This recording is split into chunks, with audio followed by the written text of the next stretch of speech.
আসসালামু আলাইকুম। আশা করি সবাই আমরা ভালো আছি। আজকে আমরা একটা চ্যাপ্টার পড়ব, খুবই সহজ এবং মেডিকেল অ্যাডমিশন টেস্টে খুবই গুরুত্বপূর্ণ একটা চ্যাপ্টার। সেটা হচ্ছে যে জ্যামিতিক আলোক বিজ্ঞান। ঠিক আছে, তাহলে সেটা হচ্ছে কি জ্যামিতিক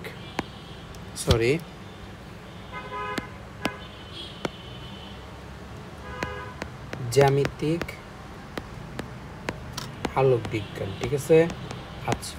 তো আমি যদি কোশ্চেন করি মেডিকেল অ্যাডমিশন টেস্টে কতটা গুরুত্বপূর্ণ, প্রতি বছর মেডিকেল, ডেন্টাল, আর্মি মেডিকেল এখান থেকে প্রতি বছর কোশ্চেন আসে। তা এখানে সবচেয়ে ইম্পর্টেন্ট টপিক কী চ্যাপ্টারের, আমি তোমরা যারা আমার ক্লাস করছো তারা অন্তত ভালো করে জানো। আমি ক্লাসের শুরুতে অন্তত এই জিনিসটা বলে দিই যে সবচেয়ে ইম্পর্টেন্ট টপিক কী। আর এটা বলার কারণটা কি, কারণ হচ্ছে যে যখন তুমি রিভিশন দিবা তখন জাস্ট ওই টপিকগুলোই পড়বা। ঠিক আছে, অন্য টপিকগুলো না পড়লে কোনো সমস্যা আপাতত নেই, জাস্ট ওইগুলো পড়বা আর অ্যাজ ইউজুয়াল সময় সবগুলো পড়বা। ঠিক আছে, এখন চলে আসো সবচেয়ে ইম্পর্টেন্ট টপিক যদি আমি বলতে চাই, সেটা হচ্ছে তোমার প্রতিসরাঙ্ক রিলেটেড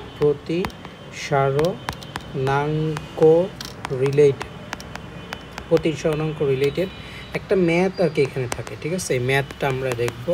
এটা ম্যাথ আমরা টুকটাক বই যখন পড়াবো তখন ইনশাল্লাহ ক্লিয়ার হয়ে যাবে। তারপরে চলে আসে হচ্ছে তোমার পরবর্তী একটা টপিক আছে, সেটা হচ্ছে যে বিভিন্ন রং নিয়ে কথা আছে।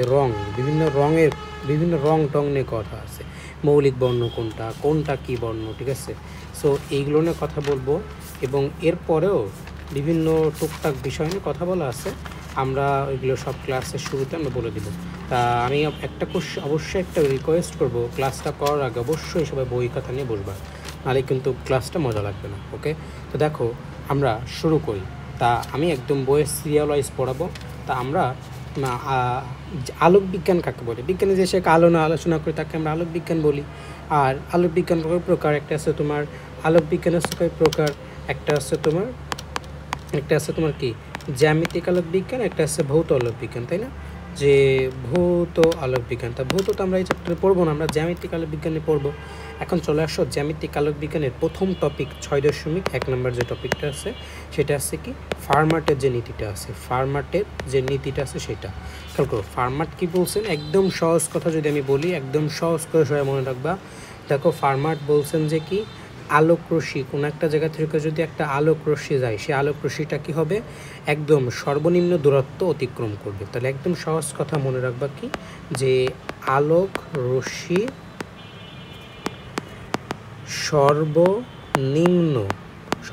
সর্বনিম্ন দূরত্ব অতিক্রম করে। ঠিক আছে, অতিক্রম করে পুরোটা লিখলাম না, আলোক রশ্মি সর্বনিম্ন দূরত্ব অতিক্রম করে, এটাকে আমরা বলছি ফার্মাটের নীতি। শেষ, এটুকুনো রাখতে পারলেই হলো। এখন এই ফার্মাটের নীতির অ্যাপ্লিকেশনটা কি, অ্যাপ্লিকেশনটা হচ্ছে যে মেডিকেল অ্যাডমিশন টেস্টে খুবই আসার মতো তিনটা অ্যাপ্লিকেশন আমরা মনে রাখবো। এটার সাহায্যে সরল রৈখিক গতি, একটা আছে কি সরল রৈখিক গতি নির্ণয় করি। তারপরে তোমার আলোর প্রতিফলন, আলোর প্রতিফলন প্লাস আলোর প্রতিসরণ নির্ণয় করি। ঠিক আছে, প্রতিসরণ নির্ণয় করি। তা মেডিকেল অ্যাডমিশন টেস্টে খুব আসার মতো তিনটা অপশন আছে। সো ইজি আসতে পারে যে নিচের কোনটি ফার্মাটের নীতির ব্যবহার নয়। সো তিনটা আছে, একটা অপশন বানানো খুবই সহজ। তাহলে সরলরৈখিক গতি দেখি, আলোর প্রতিফলন দেখি, আলোর প্রতিসরণ নির্ণয় করি ফার্মাটের নীতির সাহায্যে। ফার্মাটের নীতিটা কি, যে আলোক রশ্মি সর্বনিম্ন দূরত্ব অতিক্রম করে এবং ব্যবহারটা কি, সরলরৈখিক গতি নির্ণয় করি, প্রতিফলন নির্ণয় করি, প্রতিসরণ নির্ণয় করি।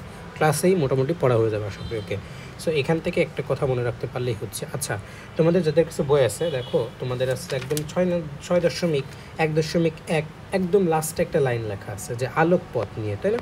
যে আলোক পথ সমান আমরা কি বলি, আলোক পথ বা যেটাকে আমরা বলি আছে এল নট, সেটাকে আমরা বলতে পারি যে প্রতিসরণাঙ্ক প্লাস ওই পথ, মানে আলো যতটুকু দূরত্ব অতিক্রম করে। তাহলে আমি সহজ কথা বলবো কি, প্রতিসরণাঙ্ক প্লাস আলো যতটুক পথ অতিক্রম করে। ঠিক আছে, ধরো এল দূরত্ব অতিক্রম করে, একটা মাধ্যমে আলো এল দূরত্ব অতিক্রম করে, সেইটা তার সাথে তুমি যদি প্রতিসরণাঙ্ক গুণ করো তাহলে পাবা হচ্ছে আলোক পথ বা এল নট।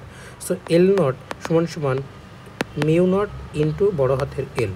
সো এটা মনে রাখতে পারলেই হচ্ছে, এটা অতটা ইম্পর্টেন্ট না, জাস্ট একটু মনে রাখো তাহলে হচ্ছে। ওকে, পরবর্তীতে চলে আসো, আমরা এখন একটু দেখবো, আমরা যেখানে পড়লাম না যে আলোয় যে আমরা ফার্মাটের সাহায্যে প্রতিফলন প্রতিসরণের সূত্র নির্ণয় করি, আর এটা তোমরা 9-10 থেকে পড়ছো। আমি জাস্ট আর একটু সহজ করে বলি বা একটু সহজ করে জাস্ট মনে রাখো কীভাবে কী ছিল আর কি।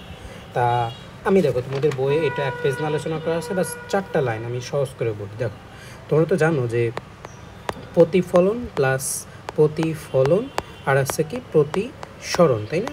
এই প্রতিফলন প্রতিসরণের সবার কি দুইটা করে সূত্র আছে, সবার দুইটা করে সূত্র আছে।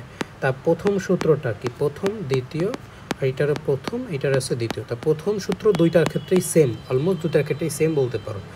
কি প্রথম সূত্রটা প্রতিফলনের প্রথম সূত্রটা হচ্ছে কি যে ধরো এটা একটা আছে তোমার আমরা আছে যে এইখানে পরীক্ষাটা করি আর কি এই তলের উপরে। সো এটা আছে তোমার সেই অভিলম্ব তোমার 90 ডিগ্রি। তা কি বলছে যে বলছে যে যে সরি তোমাকে যেটা বলছে সেটা হচ্ছে যে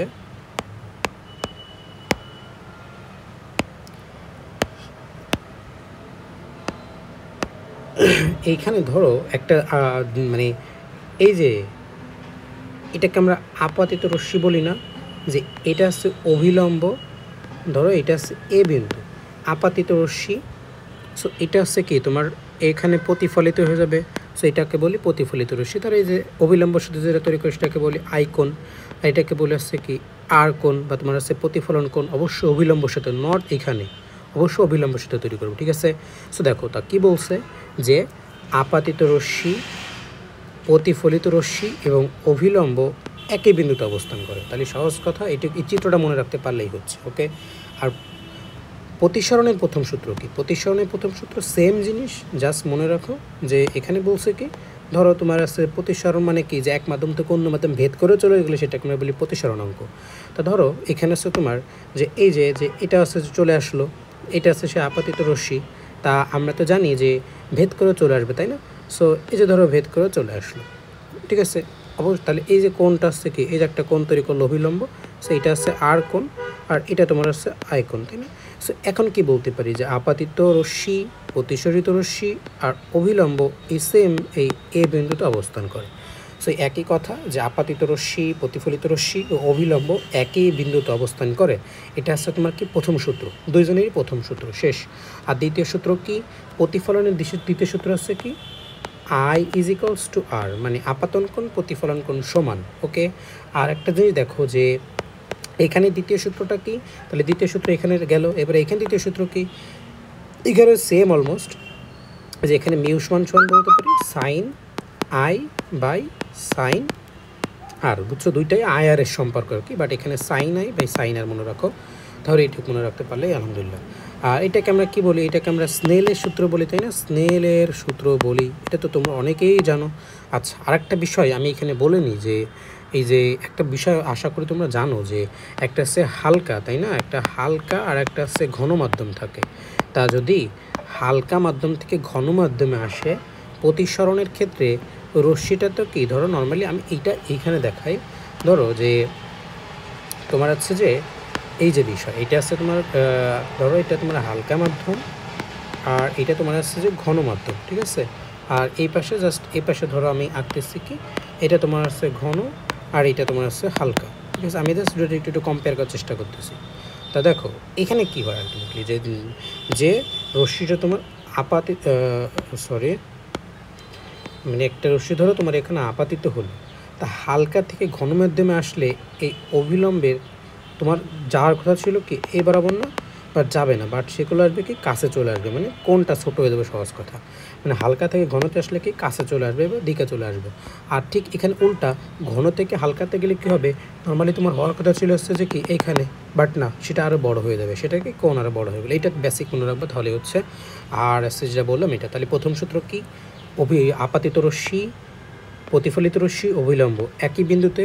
আর এখানে প্রথম সূত্র কি আপাতিত রশ্মি, প্রতিসরিত রশ্মি, অভিলম্ব একই বিন্দুতে। এখানে দ্বিতীয় সূত্র হচ্ছে আই ইকুয়ালস টু আর, প্রতিসরণের দ্বিতীয় সূত্র কি sine I by R equals to M, এটাকে আমরা বলি স্নেলের সূত্র। একদম বেসিক জিনিস, এটা খুব ভালো করে মনে রাখবা তোমরা, ঠিক আছে? একদম ওকে। এরপরে চলে আসো যে আমরা এই একটা পরবর্তীতে এই 6.1-এর আর একটা টপিক পড়বো, 6.1.4। সো এখানে যে টপিকটা দেওয়া আছে সেটা হচ্ছে তোমার 6.1.4। এখানে তোমার দেওয়া আছে পূর্ণ অভ্যন্তরীণ প্রতিফলন, তোমরা অনেকেই জানো, বাট আমরা আরেকবার একটু ভালো করে পড়ি। তাই এটা জানার জন্য আমি আগে একটু ভালো কিছু একটা বেসিক বিষয় বলে নিই। ধরো তোমার এই একটা কোণ আঁকো, তোমার এটা আছে রশ্মি ছিল, হ্যাঁ, বা সরি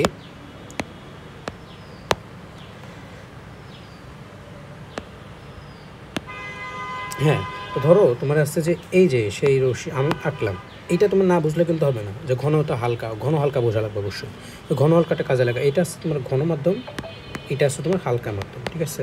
ওকে, এখন তো তোমরা একটা জিনিস তোমরা নর্মালি জানি যে হচ্ছে কি, যে তোমার ঘন মাধ্যম থেকে, ধরো ঘন মাধ্যম থেকে এই যে ধরো একটা রশ্মি এখানে গেল, যে ঘন মাধ্যম থেকে হালকা মাধ্যমে প্রকাশ করলে আমরা তো জানি সেটা হচ্ছে কী হয়, বা ঘন থেকে হালকাতে গেলে সেটা কি দূরে সরে যায়। তাহলে ধরো এখানে দূরে সরে আসলো, সো এটা গেছিলো, এটা দূরে সরে আসলো, হালকাতে গেলে দূরে, সহজ কথা, একটু আগেই বলছি কিন্তু। সো এটা দেখো, আর একটা কেস দেখো, এটা এখানে নিলাম, আবার যদি এটা আমি আরও কাছে নিই তাহলে কী হবে, এই যে রশ্মিটা যদি আমি মানে আপাতন কোণটা যদি আরও বাড়ায় দিই তাহলে কী হবে, এই রশ্মিটা কি এখানে না আসে, অবশ্যই কি সে এখানে আসবে। অর্থাৎ আমি যদি এখানে ভালো করে দেখাই, আগে ছিল এখানে, সো এটা আসার কথা ছিল এখানে, না যে দূরে সরে গেল। এখন এই কোণটা আমি আরও বাড়ালাম, তাহলে এই রশ্মিটা এখানে চলে আসবে না। এই যে তাহলে মধ্যবর্তী কোণটা কত হচ্ছে, মানে প্রতিসরণ কোণটা কত হচ্ছে, প্রতিসরণ কোণ আর ইকুয়ালস টু 90 ডিগ্রি হচ্ছে না। এটাই আছে সংকট কোণ, যে আপাতন কোণের যে মানের জন্য আপাতন কোণের যে মানের জন্য প্রতিফলন কোণের মান হচ্ছে কি, বা প্রতিসরণ কোণের মান 90 ডিগ্রি হয়, সেটাকে বলি সংকট কোণ। তাহলে আমরা কি বলতে পারি, যে আপাতন কোণ হচ্ছে কি এক প্রকার সংকট কোণ। এটা মনে রাখতে পারলেই হচ্ছে যে আপাতন কোণের যে মানের জন্য প্রতিফলন কোণের মান 90 ডিগ্রি হচ্ছে। কেন হচ্ছে আশা করি বুঝতে পারছো, এটাকে আমরা বলতেছি সংকট কোণ। এখন দেখো, আমরা জানি যে পূর্ণ অভ্যন্তরীণ প্রতিফলন হওয়ার জন্য তোমার সেটা কি সংকট কোণ থেকে বড় হওয়া লাগবে। পূর্ণ অভ্যন্তরীণ প্রতিফলন মানে কি, যে মাধ্যমে দিছি ওই মাধ্যমে আবার ব্যাক করে চলে যাবে, তাই না? এটা তো ইজি একদম। এখানে যদি খেয়াল করো, ধরো এইটা আঁকলাম, তাহলে আমরা দেখছিলাম যে এই ধরো এই কোণে দিছিলাম, এই কোণে দিলে এখানে যে কোণটা কোণ দিছিলাম আই কোণে, এই বরাবর নর্মালি আমরা দেখছিলাম পূর্ণ অভ্যন্তরীণ সংকট কোণের ক্ষেত্রে দেখছিলাম এই বরাবর ছিল, তাই না? এখানে এখন একটা জিনিস তো জানো, যে পূর্ণ অভ্যন্তরীণ প্রতিফলনের ক্ষেত্রে এই সংকট কোণ ধরো তোমার 90, ধরো তোমার আই ইকুয়ালস টু সেই সময় 70 ডিগ্রি ছিল। এখন এই মান থেকে কিন্তু বড় করা লাগবে পূর্ণ অভ্যন্তরীণ প্রতিফলনের শর্ত। আচ্ছা, আমরা প্রকাশ করেছি থিটা সি দ্বারা। এই থিটা সি অবশ্যই কী হওয়া লাগবে বলো তো, আমার থিটা সির মান বর্তমান, তাহলে এখন আমার পূর্ণ অভ্যন্তরীণ হওয়ার জন্য কী করা লাগবে, মান এই থিটা সি থেকে আরও বড় করা লাগবে, তাই না? কারণ দেখো, আমি যদি এইখানে এখন দিই তাহলে কী হবে, এই মানটা যদি এখন দিই তাহলে এখানে না যায় আরও ব্যাক করে চলে গেল। এই জন্য বলছি থিটা সির মান থেকে তোমার পূর্ণ অভ্যন্তরীণ প্রতিফলনের ক্ষেত্রে মানটা আরও বাড়ানো লাগবে, কোণের মানটা। সো এই জন্যই বলা আছে পূর্ণ অভ্যন্তরীণ শর্ত হচ্ছে দুইটা, একটা হচ্ছে ঘন থেকে হালকা মাধ্যমে যাবে, আর একটা হচ্ছে তোমার আপাতন কোণের মানটা থিটা সি থেকে অবশ্যই বড় হবে। বুঝতে পারছো আশা করি সবাই?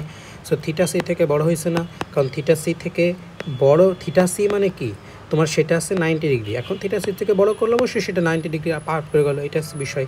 এই দুইটা শর্ত আমরা মনে রাখবো, ঘন থেকে হালকা আর আপাতন কোণের মান আছে থিটা সি হয়, শেষ। এখন চলে আসো যে আমার এই কথা দুটো মনে রাখতে পারলেই হচ্ছে যে শর্ত কি আর সংজ্ঞা তো জানো, সংজ্ঞা বিজি, আর এই সংজ্ঞা আসে না। সংকট কোণ কাকে বলে, যে আপাতন কোণে যে মারার জন্য যে প্রতিফলন কোণ 90, এটা তো বলছি আমি, এটা ইম্পর্টেন্ট কিছু না। এরপরে চলে আসো এই পূর্ণ অভ্যন্তরীণ প্রতিফলনের ব্যবহার। মেডিকেল অ্যাডমিশন টেস্টে কতবার, যে এখান থেকে 3বার এখান থেকে কোশ্চেন আসছে এই পূর্ণ অভ্যন্তরীণ প্রতিফলনের ব্যবহারটা আমরা দেখো 3টা উদাহরণ মনে রাখবা। তোমাদের বইয়ে দেখো দেওয়া আছে 6.1.5, একদম প্রথমে যে পূর্ণ অভ্যন্তরীণ প্রতিফলনের প্রয়োগ, প্রথম যে লাইনটা, যে একটি তন্তু যা আলোকরশ্মি এক স্থান থেকে অন্য স্থানে, মেন কথা কি এই তারের মাধ্যমে আলোকরশ্মি এক স্থান থেকে অন্য স্থানে নিতে, তোমরা তো জানো অপটিক্যাল ফাইবার ব্যবহার করা হয়। এই কোশ্চেনটাই মেডিকেল অ্যাডমিশন টেস্টে চলে আসছিলো, যে অপটিক্যাল ফাইবারে কোনটির প্রয়োগ করা হয়। তাহলে মেডিকেল অ্যাডমিশন, তাহলে এটা কি অপটিক্যাল ফাইবার ব্যবহার করা হয় কি পূর্ণ অভ্যন্তরীণ, তাহলে অ্যান্সার শেষ। আর একটাও থাকতে পারে একটি সরু নলের ভিতর দিয়ে তা আলো যাচ্ছে, এটা কোন ধর্ম ব্যবহার করছে, এখানে তোমার পূর্ণ অভ্যন্তরীণ প্রতিফলন শেষ। মেডিকেল অ্যাডমিশন টেস্টে 22-23, ডেন্টাল অ্যাডমিশন টেস্টে 23-24, দুইবার কোশ্চেনটা চলে আসছে। তাহলে কী উদাহরণ বললাম, একটা আছে তোমার অপটিক্যাল ফাইবার, আর একটা মনে রাখবা আছে কি মরিচিকা, আর একটা আছে কি মরিচিকা। তো এইটা মনে রাখতে পারলেই হচ্ছে অপটিক্যাল ফাইবার, আর একটা আছে মরিচিকা। তো মরিচিকার কারণ তো জানো তোমরা, যে ওই যে আমরা পড়ছিলাম 9-10-এ, যে দূর থেকে তোমার অনেক দূর থেকে রাস্তা দেখে মনে হয় কি ওখানে পানি বা সাগর আছে, তাই না? তারপর অনেক ওই যে সোনা টোনা যা আছে সব আছে কি অনেক বেশি উজ্জ্বল দেখায়, ওইটা আশা করি তোমরা সবাই জানো। সো পূর্ণ অভ্যন্তরীণ প্রতিফলন থেকে জাস্ট এটাই মনে রাখবো, যে কেন পূর্ণ অভ্যন্তরীণ প্রতিফলন হচ্ছে, কারণ সংকট কোণ থেকে আপাতন কোণের মানটা বড় হয়ে গেছে আর ঘন থেকে হালকা দিয়ে গেছে। প্রয়োগটা কি, প্রয়োগটা হচ্ছে মেনলি মনে রাখবো অপটিক্যাল ফাইবার, আর কি মরিচিকাতে ইউজ করি। আর অপটিক্যাল ফাইবার মানে কি সরু তারের ভেতর দিয়ে তোমার আছে আলোক রশ্মি যাচ্ছে, এটাকেই বলতে শেষ। সো এটুকু মনে রাখতে পারলেই হচ্ছে। ওকে, আচ্ছা 6.1 থেকে আমরা এটুকুই মনে রাখবো। এরপরে চলে আসো 6.2 নম্বর টপিক।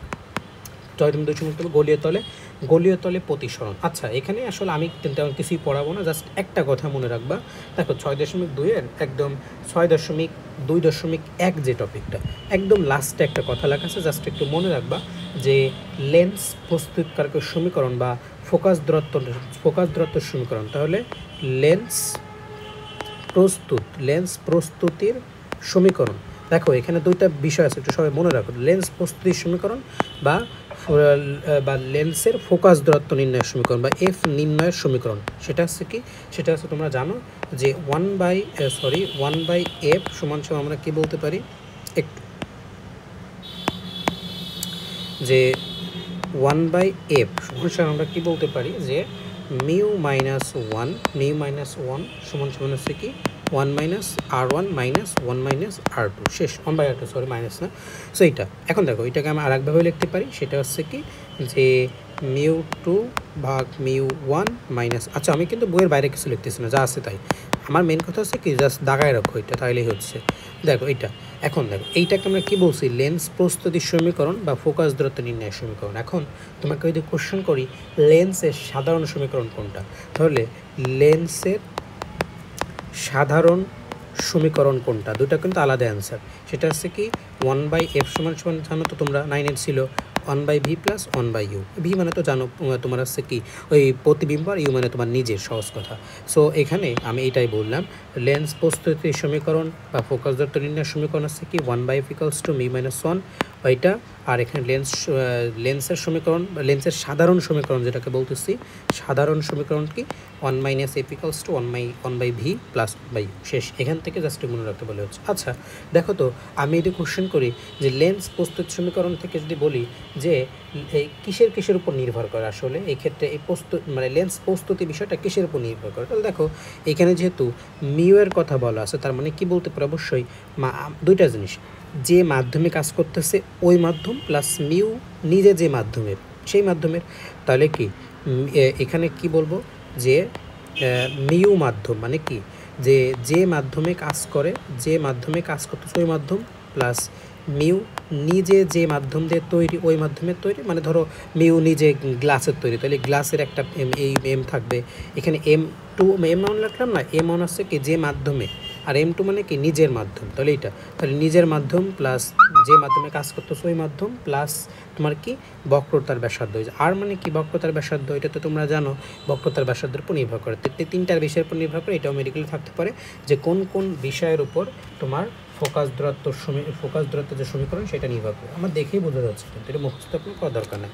আর একটা জিনিস তোমরা কিন্তু সবাই জানো, F = কি 1/r বলি আমরা, তাই না? ওকে, আমরা সামনে পড়বো, তা এটা হচ্ছে একদম প্রিলিমিনারি কথা ছিল। ওকে, আচ্ছা এখন চলে আসো পরবর্তীতে 6.1 নাম্বার একটা ম্যাথ আছে তোমাদের বইয়ে। দেখো 6. আমি একদম সিরিয়াল তোমাদের পড়াবো।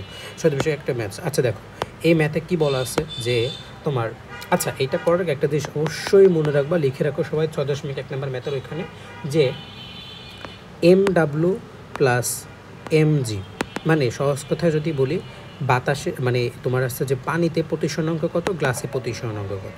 সো পানিতে যে প্রতিসরণাঙ্ক, তো পানিতে প্রতিসরণাঙ্ক কত, পানিতে প্রতিসরণাঙ্ক আছে তোমার 4/3, আর এখানে প্রতিসরণাঙ্ক কত, এটা আসছে যে এই যে 4/3, এই 3 দিয়ে লাখ 3/2। সো 4/3 এই 4/3 হলে কী লিখতে পারি, এটাও লিখতে পারি আসছে কি তোমার আসছে যে 1.55, ঠিক আছে। আর এটাকে বলতে পারি 1.33। এটা অবশ্যই মুখস্থ রাখা লাগবে তোমার। মুখস্থ মেডিকেলে বেশ কিছু জিনিস মুখস্থ রাখলে যে কত সুবিধা পাবা সেটা তুমি নিজেই বুঝতে পারবে, দেখে অ্যান্সার দিতে পারবা। সো 1.5 1.33 গেল। এখন চলে আসো, এখন একটা বিষয় যদি বলি, আর একটা বিষয় মনে রাখবা যে পানিতে সহজ কথা কি, পানিতে ফোকাস দূরত্ব হচ্ছে কি 4 গুণ। কিসের 4 গুণ? বায়ুতে যে ফোকাস দূরত্ব তার 4 গুণ। তাহলে সহজ কথা মনে রাখবো FW সমান আছে 4 গুণ। হ্যাঁ, মানে পানিতে ফোকাস দূরত্ব 4 গুণ, নর্মাল যা থাকবে তার থেকে 4 গুণ। তাহলে এইটা মনে রাখবা, অবশ্যই মনে রাখা লাগবে তোমার। এটা MW কি MG কি, কোন মাধ্যমিকে সেটা। আচ্ছা এখন খেয়াল করো ম্যাথটাকে 1 নম্বর যে ম্যাথটা বলছে যে তোমার একটা ম্যাথ অনেক বড় ম্যাথ বলছে, লাস্টে তোমার কি বলছে যে যদি লেন্সের ফোকাস যত 60 সেন্টিমিটার হয়, মানে একটা ফোকাস যত বলছে 60 সেন্টিমিটার, তাহলে কি পানিতে ফোকাস যত কত, FW কত, এই তো FW তো বলছি যা ফোকাস যত থাকবে তার কি 4 গুণ থাকবে, তাই অ্যান্সার কত 424। তাহলে এটা কোনো রাখতে পারলেই হচ্ছে না, এটা কোনো রাখতে পারলেই তো হচ্ছে।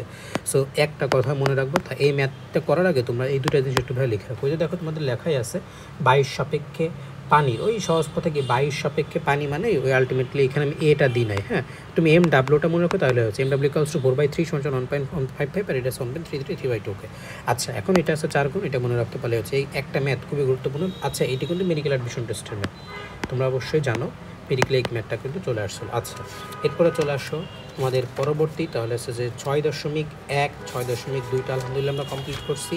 এরপরে চলে আসো 6.4 নাম্বার টপিক। আচ্ছা 6.4টা কি, এখানে আসলে বেশ কিছু ডেফিনেশন আসলে দেওয়া আছে, আর বেশ কিছু তোমার আছে যে লেন্স কাকে বলে, তোমরা 9-10-এর পড়া আর কি। এখানে আমি ফার্স্টে চলে আসি যে বিম্ব কাকে বলে, প্রতিবিম্ব কাকে বলে। তো দেখো তোমার বইয়ে বলছে যে কোনো বিন্দু থেকে নিশ্চিত আলোক রশ্মি প্রতিফলিত বা প্রতিসরণের পর দ্বিতীয় কোনো বিন্দুতে মিলিত হলে ওই দ্বিতীয় বিন্দুকে প্রথম বিন্দুর বাস্তব প্রতিবিম্ব বলে। আচ্ছা দেখো প্রতিবিম্ব সহজটা কি, যে মেন কথা হচ্ছে কি দুটো রশ্মি ধরো, যে দুইটা রশ্মি মনে করো এক জায়গায় গেছে, যার পরে কি হয় কিছুটা মিলিত হবে, অথবা দেখবা যে মিলিত হবে না, মনে হবে কি দূর থেকে ওই জিনিসটা আসতেছে। সহজ এত তোমার বোঝা দরকার না, আমি সহজ করে বলি। তো প্রতিবিম্ব মনে রাখবা যে 2 প্রকার, একটা আছে তোমার বাস্তব, ডেফিনেশন পরীক্ষাতে জীবন আসবে না, এইখানে যা আসে তাই বলি। একটা আছে তোমার অবাস্তব। তা দেখো বাস্তব যে প্রতিবিম্ব সেটাতে বললাম সেটা অবশ্যই কি মিলিত হবে, মিলিত হবে। হ্যাঁ এখানে কিন্তু কি মিলিত হবে না, এখানে কি মনে হবে, এখানে মনে হবে দূর থেকে আসছে। সো তোমরা দেখো ডেফিনেশনটা কিন্তু তাই দেওয়া আছে যে মিলিত হবে। এবং একটা কথা মনে রাখবা, বাস্তব বিম্ব আমরা দুইটা জিনিসই দেখতে পাবো, দুইটা জিনিসই আমরা চোখে দেখতে পাবো, এবং এই বাস্তব জিনিসকে আমরা পর্দায় ফেলতে পারবো, পর্দায় ফেলতে পারবো। এবং এটা খুব ভালো করে মনে রাখবা, পর্দায় ফেলতে পারবো। আর একটা আছে কি, এটাও চোখে দেখতে পারবো, বাট এটা কিন্তু আমরা কি পর্দাতে ফেলতে পারবো না। সো দেখো এখান থেকে কিন্তু কোশ্চেন থাকতে পারে নিচের কোনটি বাস্তব অবস্থার ক্ষেত্রে সঠিক নয়। তাহলে বাস্তবটা হচ্ছে কি দুইটা রশ্মি দূর থেকে এসে পরস্পরে যে মিলিত হবে, আর এটা কিন্তু মিলিত হবে না, বুঝতে পারছো? ওকে অবাস্তবটা মিলিত হবে না, তাহলে মিলিত হবে চোখে দেখতে পাই প্লাস পর্দায় ফেলতে পাই। সরি একটু কল আসছে। আসসালামু আলাইকুম। ওয়ালাইকুম আসসালাম।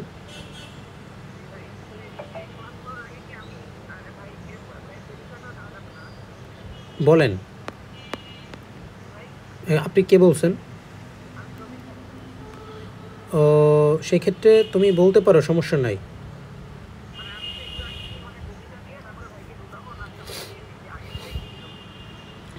তুমি হ্যাঁ হ্যাঁ ভাইকে এমনিই ঢোকাও, সমস্যা নাই।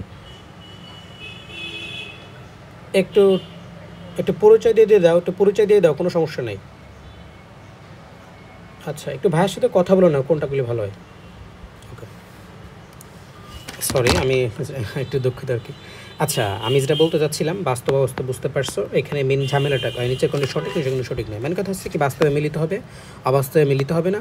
আর দুইটা প্রতিবিম্ব আমরা চোখে দেখতে পাবো, কিন্তু এক বাস্তবটা পর্দায় ফেলতে পারবো, কিন্তু এটা আমরা পর্দায় ফেলতে পারবো না। এখন একটা জিনিস খেয়াল করো, মনে রাখবা, খুব ভালো করে মনে রাখবা যে আমরা দর্পণের লেন্স, আমরা মনে রাখবা যে অবতল দর্পণ সমান সমান আছে লেন্সের ক্ষেত্রে উল্টা, মানে কি উত্তল লেন্স এটা।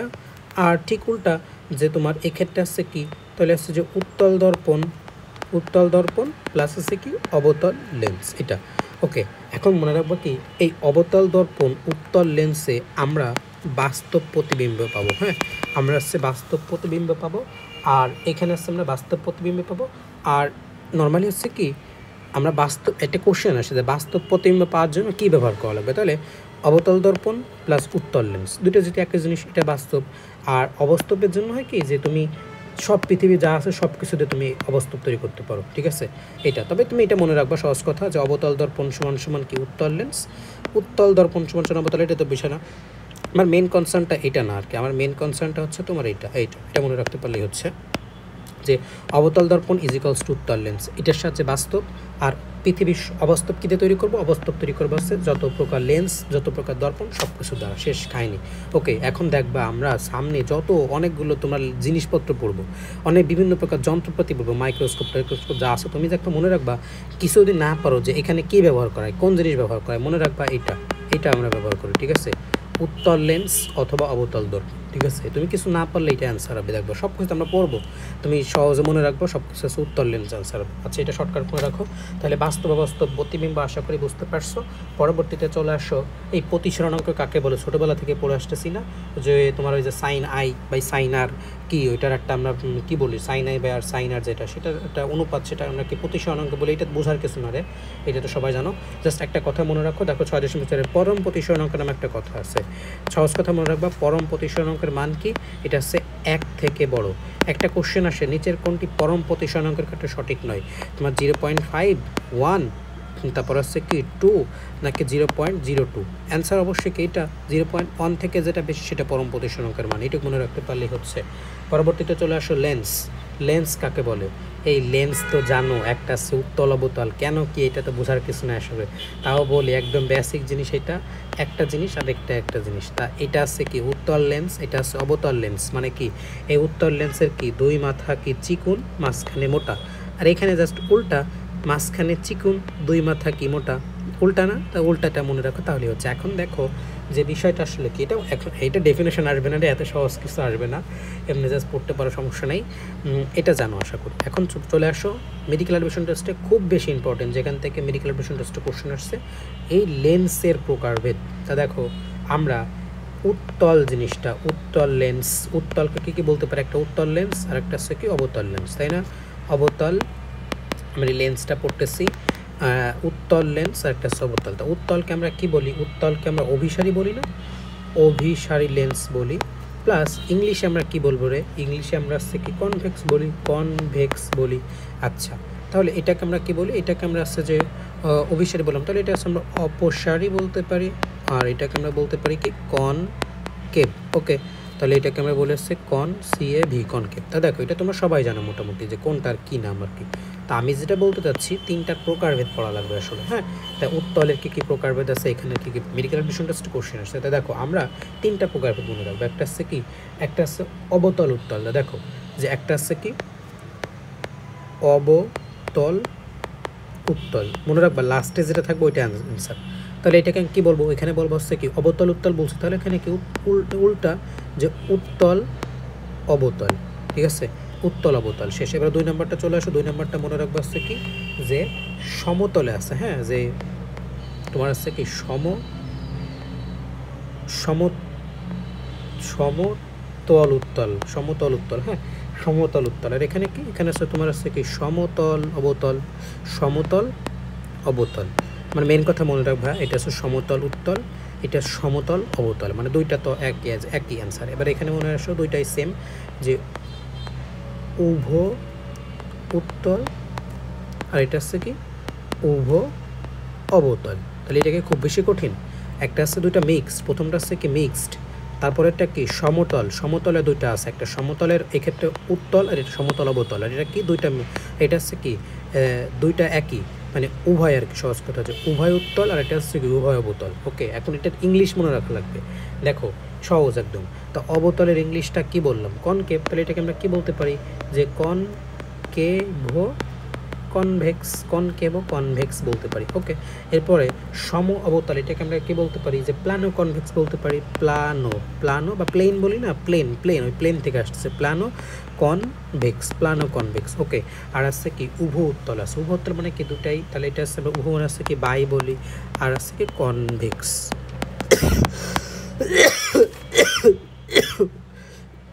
সরি, সেম জিনিস। দেখো আমরা এখানে কি বলতে পারি? যে তোমার অবতল, তাহলে হচ্ছে কি তোমার হচ্ছে কি কনভেক্সো কনকেভ, আর সমতল ওইটা সেম, যে প্লানো, আমি পুরোটা লিখলাম না, প্লানো কনকেভ।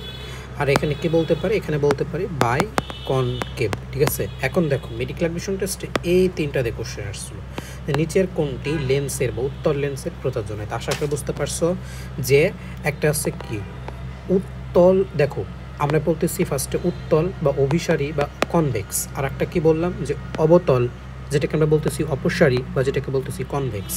তা তুমি একটা মনে রাখতেও পারো, কোনো সমস্যা নেই।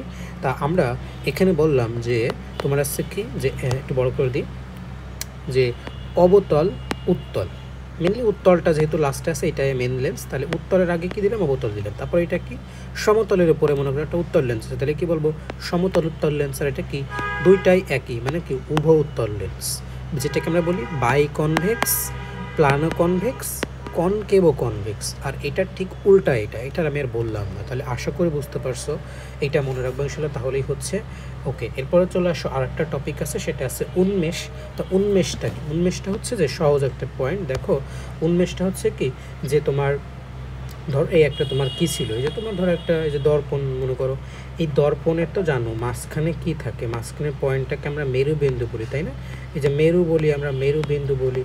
তা মেরুবিন্দু তো জানো, তা মেরুবিন্দু আর এটা হচ্ছে পুরো দর্পণ। তা যেটা বলতে চাচ্ছি যে এ একটা মাথা, একটা মাথা। আর এটা তো জানো যে এটাকে আমরা কি বলি, যে কেন্দ্র বলি, তাই না? কারণ একটা এই যে একটা বৃত্ত তো থাকে, মানে একটা বৃত্ত থাকে তো, তাই না?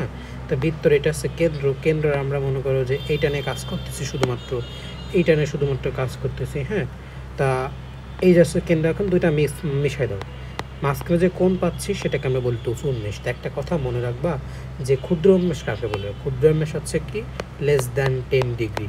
মেডিকেল আর ডেন্টাল অ্যাডমিশন 18-19 চলে আসছে যে ক্ষুদ্র উন্মেষের কোণ কত। ক্ষুদ্র উন্মেষ আসছে লেস দ্যান 10, আর লেস দ্যান গ্রেটার দ্যান 10 আসছে বড় উন্মেষ। শেষ, আর কিচ্ছু লাগবে না 6.4 থেকে। তা আমি আরেকবার রিভিউটা নিই কী কী পড়ালাম।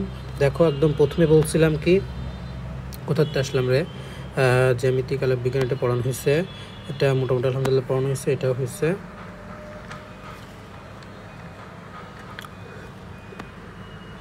ওই যে বাস্তব অবাস্তব, ও আচ্ছা, এই যে বাস্তব অবাস্তব পড়াইছিলাম। তারপরে হচ্ছে তোমাকে এখানে বললাম বাস্তব এবং অবাস্তব বন্ধু কি, পরম প্রতিসরণকে বললাম, আর যে লেন্সের প্রকারভেদগুলো পড়ালাম। এটা আসলে মনে রাখবা। আর একটা বিষয় পড়ালাম, সেটা হচ্ছে উন্মেষ। তো 6.4 থেকে এই পয়েন্ট বা বাস্তব প্রতিবিম্ব অবাস্তব প্রতিবিম্বর মেন ক্ষেত্রে কী। আর একটা কথা বলছিলাম যে অবতল লেন্স, অবতল দর্পণ মানে কি উত্তল লেন্স, এখানে আমরা বাস্তব পাবো। আর অবাস্তব বিম্বের ক্ষেত্রে আমরা সব কিছু পাবো, মানে সব কিছু দ্বারা আমরা অবাস্তব পাবো।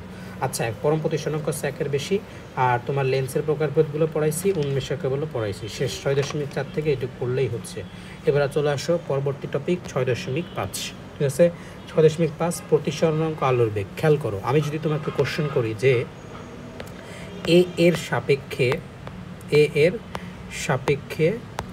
বি এর প্রতিসরণাঙ্ক কী, বি এর প্রতিসরণাঙ্ক কী, তাহলে মনে রাখবা যে সেটাকে আমরা প্রকাশ করি এ মিউ বি, মানে এর সাপেক্ষে বি এর প্রতিসরণাঙ্ক। ঠিক আছে, মেন যার প্রতিসরণাঙ্ক সেটাই পাশে থাকবে। তো এটাকে আমরা কীভাবে লিখতে পারি, এম বি ভাগ এম এ। তাই এটা যদি আমি আলোর বেগের সাহায্যে প্রকাশ করি তাহলে হচ্ছে উল্টা, যে এখানে বলবো হচ্ছে কি সি এ, এখানে বলবো হচ্ছে সিবি। আর ল্যামদার ক্ষেত্রেও সেম, এখানে এ, এখানে হচ্ছে সিবি। তা এইটা দেখো, এটা তোমার অবশ্যই মনে রাখা লাগবে।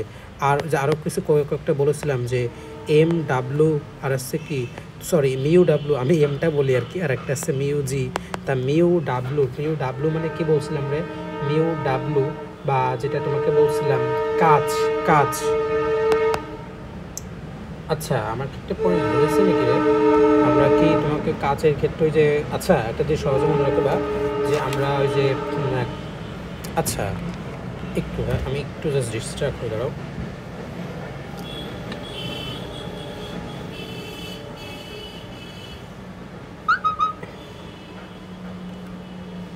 তোমার 3/2 কী যাচ্ছে, সরি 3/2 1.5। আচ্ছা সরি, একটা বিষয় আমার ভুল হয়ে গেছিলো আর কি। কাচের ক্ষেত্রে মনে রাখবা হচ্ছে কি যে M mu W equals to হচ্ছে 1.55 বলছে, 1.55 আর এটা হচ্ছে কি 1.33। 1.55 মানে কি 3/2, আর এটা হচ্ছে কি 5 ভাগ, এটা হচ্ছে তোমার সরি 4/3। ওকে, মানে 4/3, আর এটা হচ্ছে তোমার 3/2। আচ্ছা, এটা একটু প্রথমে লিখছিলাম আর কি, একদম ভুল লিখছি কিছু আর কি, একটু বলে দিই কোথায় যে লিখলাম। এটা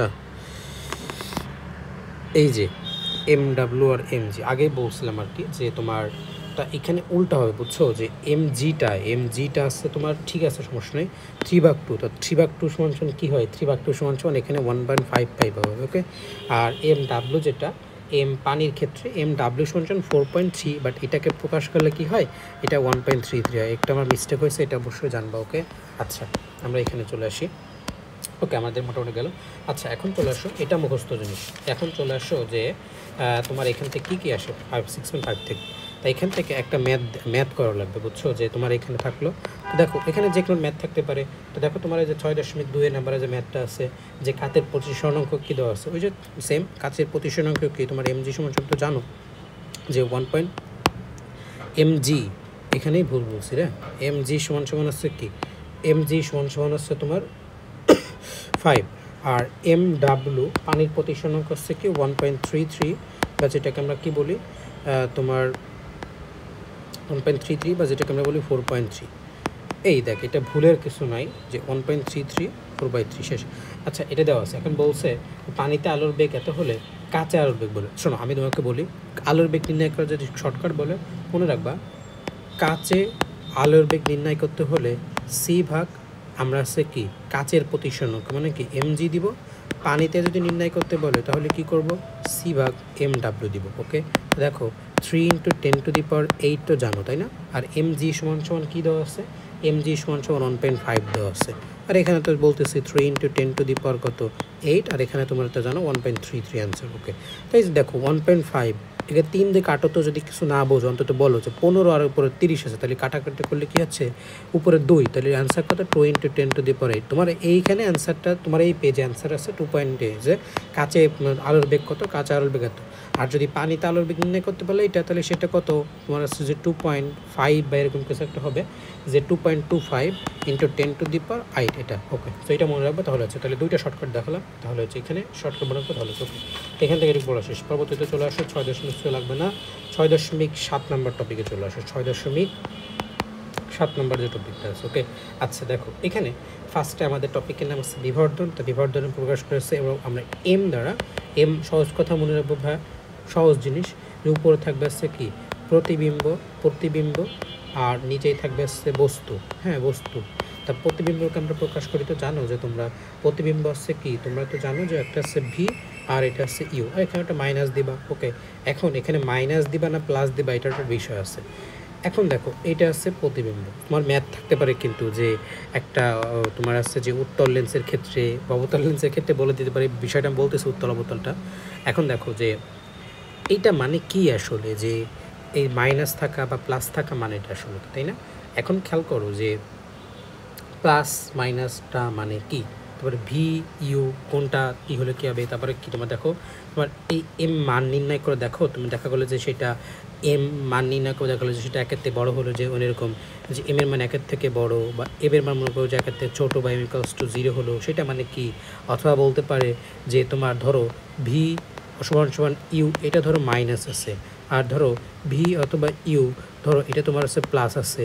হ্যাঁ, আর ধরো তোমার এমটা মাইনাস আছে বা এম ধরো প্লাস আছে, কোনটা মানে কি এটা তোমার অবশ্যই মনে রাখা লাগবে। ঠিক আছে, তো দেখো আমি তোমাকে সহজ করে বলি, একটা জিনিস মনে রাখবা যে ভি অথবা ইউ, ঠিক আছে, ভি অথবা ইউ দুইটাই যদি পজিটিভ হয়, পজিটিভ, তাহলে কি বললাম, ধরো V case doesn't matter, V অথবা ইউ দুইটাই যদি মনে করো প্লাস হয়, সেটা হচ্ছে বাস্তব প্রতিবিম্বর ক্ষেত্রে দুইটা পজিটিভ। আর ভি অথবা ইউ যদি নেগেটিভ হয়, তাহলে সেটা হচ্ছে অবাস্তব প্রতিবিম্বর ক্ষেত্রে। ওকে, আচ্ছা এরপরে চলে আসে এম ধরো আমি বললাম যে এম আসছে নেগেটিভ, এম আসছে কী ভাই, এম আসছে ধরো নেগেটিভ। হ্যাঁ, এম যদি নেগেটিভ হয় তাহলে হচ্ছে বস্তুটা হচ্ছে কি উল্টা, আর এম যদি ধরো পজিটিভ হয় তাহলে বস্তুটা হচ্ছে কি সোজা। গেল। আচ্ছা এবার চলে আসো, এম মান নির্ণয় করার পর দেখলে মানটা একের থেকে বড়, তাই যদি মানটা একের থেকে বড় হয় তাহলে প্রতিবিম্বটা কী হবে বলো তো, প্রতিবিম্বটা হচ্ছে কি অনেক বড় হবে, লক্ষ্যবস্তুর থেকে বড় হবে, সহজ কথা। আর প্রতিবিম্ব যদি একের থেকে ছোটো হয় তাহলে লক্ষ্যবস্তু থেকে ছোটো হবে, আর যদি m = 0 হয় তাহলে কি লক্ষ্যবস্তু আর ওইটা হচ্ছে কি সমান হবে। তাহলে কোনটাকে আশা করে বুঝতে পারছো, M1 একের থেকে বড় মানে লক্ষ্যবস্তু প্রতিবিম্ব বড়, একের থেকে ছোট মানে প্রতিবিম্ব ছোট, আর এম জিরো মানে কি লক্ষ্যবস্তুর সমান। ওকে, আর আসছে কি ভি আর ইউ, ধরো দুইটাই মাইনাস, তাহলে মাইনাস থাকলে অবাস্তব, প্লাস থাকলে বাস্তব। আর এম এর মান যদি মাইনাস থাকে তাহলে সেটা মানে তোমার উল্টা প্রতিবিম্ব, প্লাস থাকলে সোজা প্রতিবিম্ব। আশা করি বুঝতে পারছো। অবশ্যই এই কথাগুলো তোমার মনে রাখাই লাগবে, ঠিক আছে। সো এই কথাগুলো গেল। এরপরে চলে আসো ভাই সবচেয়ে ইম্পর্টেন্ট যদি বলতে চাই, এখানে সবচেয়ে ইম্পর্টেন্ট না, অন্যতম ইম্পর্টেন্ট একটা টপিক। তোমরা অনেক প্যাস খাওয়া আসলে টপিকটা নিয়ে, আমি একদম সহজ করে পড়াবো তোমাকে। 6.11 লেন্সের কোথায় কি সৃষ্টি হবে, তাই না? খুবই প্যারা খাও তোমরা, আমি সহজ করে পড়াই। আচ্ছা, সবাই বই দেখো না, আগেই একটা জিনিস কিন্তু পড়াই ফেলছি বা, তাই না? যে তোর অবতল জিনিস, দেখ একটা কি বলছিলাম যে অবতল, যে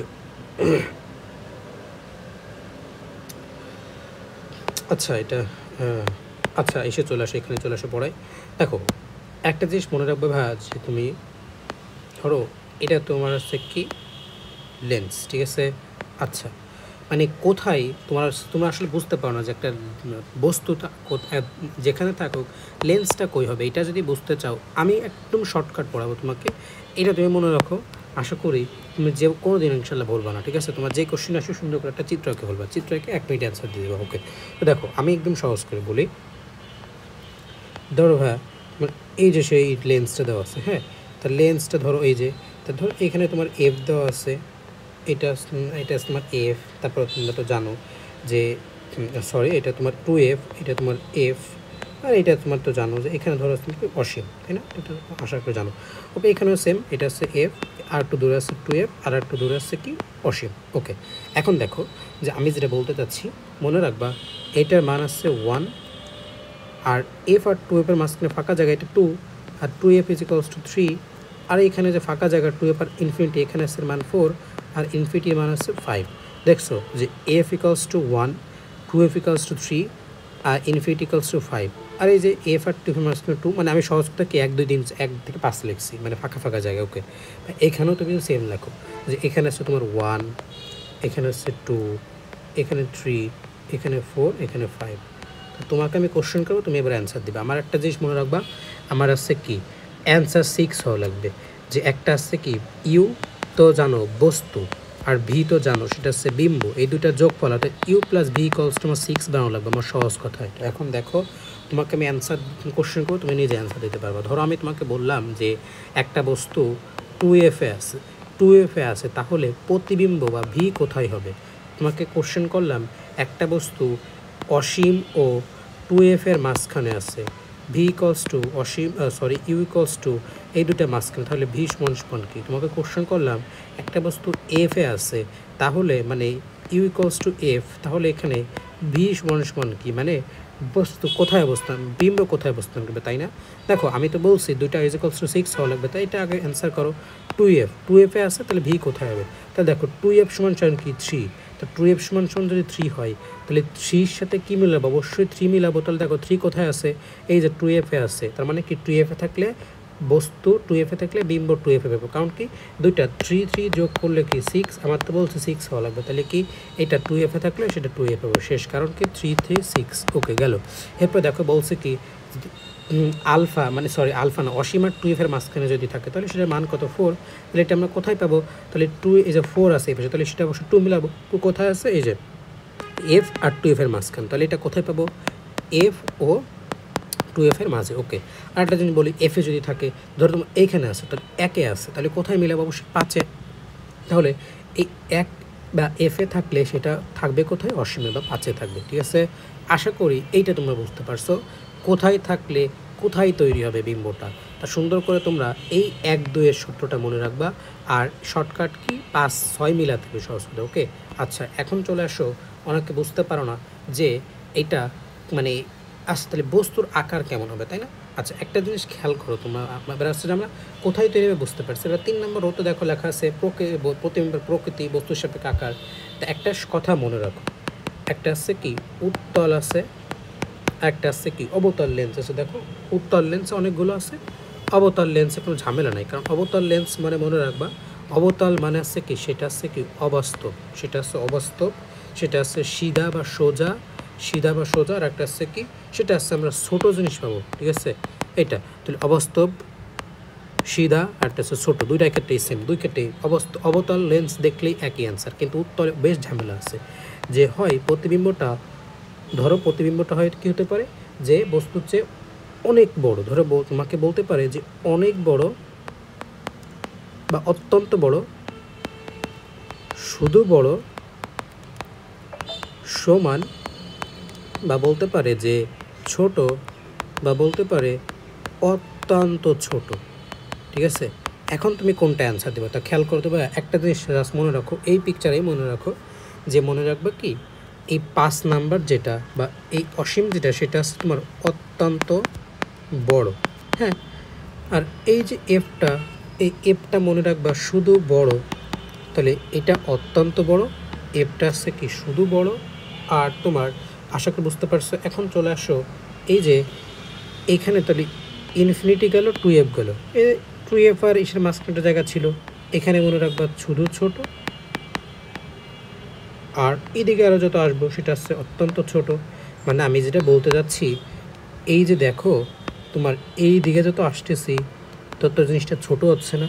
তা আমরা অসীমে নিয়েছিলাম অত্যন্ত বড়, 2f নিলাম শুধু বড়, তারপর হচ্ছে কী করলাম যে তোমার 2f নিয়েছি বড়, তাহলে শুধু f নিয়েছি সেটা হচ্ছে ছোটো, ঠিক আছে। f নিয়েছি ছোটো, মানে সরি এই এফ আর মানে 2f আর এফ এই মাঝখানে হচ্ছে ছোটো, আর যদি 2f নিই তাহলে কি ছোটো হচ্ছে কি আরও ছোটো হবে। তাহলে সহজ কথা কি এই দিকে যত আনবে সেটা বড়। এখন তুমি এটা জাস্ট মিলাই দাও, তাহলেই হচ্ছে। এই যে তোমাকে ধরো বলছিলাম যে তুমি এই যে ধরো আমি অ্যান্সার পাইছিলাম 2f অ্যান্সার হবে, তাহলে 2f মানে কি সেটা বড়। তারপর ধরো তোমাকে আমি বলছিলাম অ্যান্সার হবে আসছে কোথায় 2f, এই যে 2f মানে তো বলছি বড়, অথবা তোমার অ্যান্সার হলো ধরো অসীমে সেটা তৈরি হবে, তাহলে অসীম মানে কি তোমার এই যে অত্যন্ত বড়। তো আশা করি তোমরা বুঝতে পারছো এখানে কীভাবে অ্যান্সার দেওয়া লাগবে, কীভাবে কি। তাহলে উত্তল থাকলে এই ঝামেলাটা হবে, আর অবতল থাকলে সহজ অ্যান্সার, যে সেটা হচ্ছে কি আচ্ছা বড় ছোটো নিয়ে হলো। আর এটা কি বলছিলাম এটা হচ্ছে কি তোমরা তো জানো যে এটা যদি অবাস্তব আর সিধা হয় তাহলে এখানে কি, এখানে হচ্ছে তোমার বাস্তব প্লাস উল্টা, এটা সব সেম, বাস্তব উল্টা সেম, বাট কোনটা বড় ছোটো এটা মনে রাখার জন্য এটা খেয়াল করা লাগবে। সো এই এক চিত্র থেকে আমাদের সব পড়া শেষ। আশা করি তোমরা সবাই বুঝতে পারছো যে অবতল মানে কি, অবতল মানে হচ্ছে অবাস্তব, সোজা, আর হচ্ছে সব ছোট। আর উত্তলে বেশ ঝামেলা, উত্তলে বাস্তব উল্টা ঠিক আছে, বাট আকার কেমন সেটার জন্য এই পিকচার মনে রাখা লাগবে।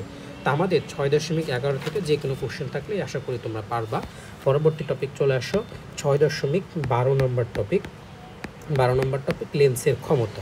আচ্ছা লেন্সের ক্ষমতা বা 6.12 নম্বর যে টপিকটা আছে লেন্সের ক্ষমতা, এটা খুবই ব্যাস কী বলবো মেডিকেল অ্যাডমিশন টেস্টে জাস্ট এইখান থেকে যে কতবার কোশ্চেন আসছে, সবচেয়ে ইম্পর্টেন্ট টপিকের ভিতরে একটা মোস্ট ইম্পর্টেন্ট টপিক আছে ক্ষমতা। আচ্ছা এটা জাস্ট মনে রাখো না, পি ইজ ইকুয়ালস টু হচ্ছে 1/f, হ্যাঁ। আর এফ প্রকাশ করবে হচ্ছে কী দ্বারা, মিটার দ্বারা। আর এই ক্ষমতাটা কি দাঁড়াবে, ক্ষমতার এককটা আছে ডায়াপ্টার, ডি বা ডায়াপ্টার। তা ডায়াপ্টারকে আরেকভাবে কী লিখতে পারি, পার মিটার বলতে পারি কিন্তু, তাই না, পার মিটার বা ডায়াপ্টার। মেডিকেল অ্যাডমিশন টেস্টে কতবার যে এই কোশ্চেনটা আসছে যে ক্ষমতার একক কি ডায়াপ্টার, ঠিক আছে। আচ্ছা এখন খেয়াল করো এইখানেও সেম, ওই পিটা মনে করো মাইনাস থাকতে পারে প্লাস থাকতে পারে, তা এইটা দেখে তোমার চেনা লাগবে উত্তল দর্পণ না অবতল দর্পণ। তা মনে রাখবে ভাই পিটা যদি মাইনাস হয় তাহলে সেটা হচ্ছে অবতল, পিটা যদি তোমার হচ্ছে কি প্লাস হয় তাহলে সেটা হচ্ছে উত্তল লেন্স, ঠিক আছে। তা উত্তল লেন্স অবতল লেন্স কীভাবে নির্ণয় করবা, এটা ডিপেন্ড করে পির উপরে। আর আমরা তোমার এইখানে পড়ছিলাম যে তোমার বিবর্ধনের ক্ষেত্রে যে আমরা পড়ছিলাম না, বিবর্ধন সমান কী বলতে পারি যে m ইকুয়ালস টু ভি ভাগ ইউ, মাইনাস থাকতে পারে প্লাস থাকতে পারে, তাই না। তা যদি মাইনাস থাকে, সহজ কথা কি যদি এমটা মাইনাস হয় তাহলে কি বলছিলাম, এমটা মাইনাস হয় মানে সেটা হচ্ছে উল্টা প্রতিবিম্ব, এম প্লাস হয় মানে সোজা প্রতিবিম্ব।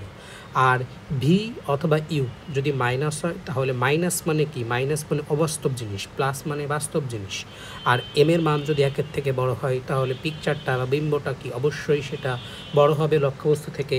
আর যদি ছোট হয় একের থেকে তাহলে ছোট, আর যদি 0 হয় তাহলে লক্ষ্যবস্তু আর বিম্ব সমান। ওকে, তাহলে আশা করি এইটার সাথে তুমি এইটা মিলাবা না। ওকে, তোমার বাস্তব অবাস্তব ওইখান থেকে পড়তেছি, আর উত্তল অবতল এইখান থেকে পির সাথে রিলেটেড। ওকে আচ্ছা এখন চলে আসছে মেডিকেল অ্যাডমিশন টেস্টে কম করলে 8 বার এখান থেকে কোশ্চেন আসছে, 8 বার এই ক্ষমতা দিয়ে। সো দেখো আমি তোমাকে ধরো একটা কোশ্চেন করলাম এরকম যে যে উত্তল লেন্স, তাহলে অন্তত এটা বুঝতে পারছো উত্তল মানে পজিটিভ, অবতল মানে নেগেটিভ। আচ্ছা আমি বললাম উত্তল লেন্সে ফোকাস দূরত্ব, উত্তল লেন্সে যদি ফোকাস দূরত্ব, ধরো তোমাকে কোশ্চেন করলাম ফোকাস দূরত্ব 50 সেন্টিমিটার হয়, তাহলে পি সমান সমান কি?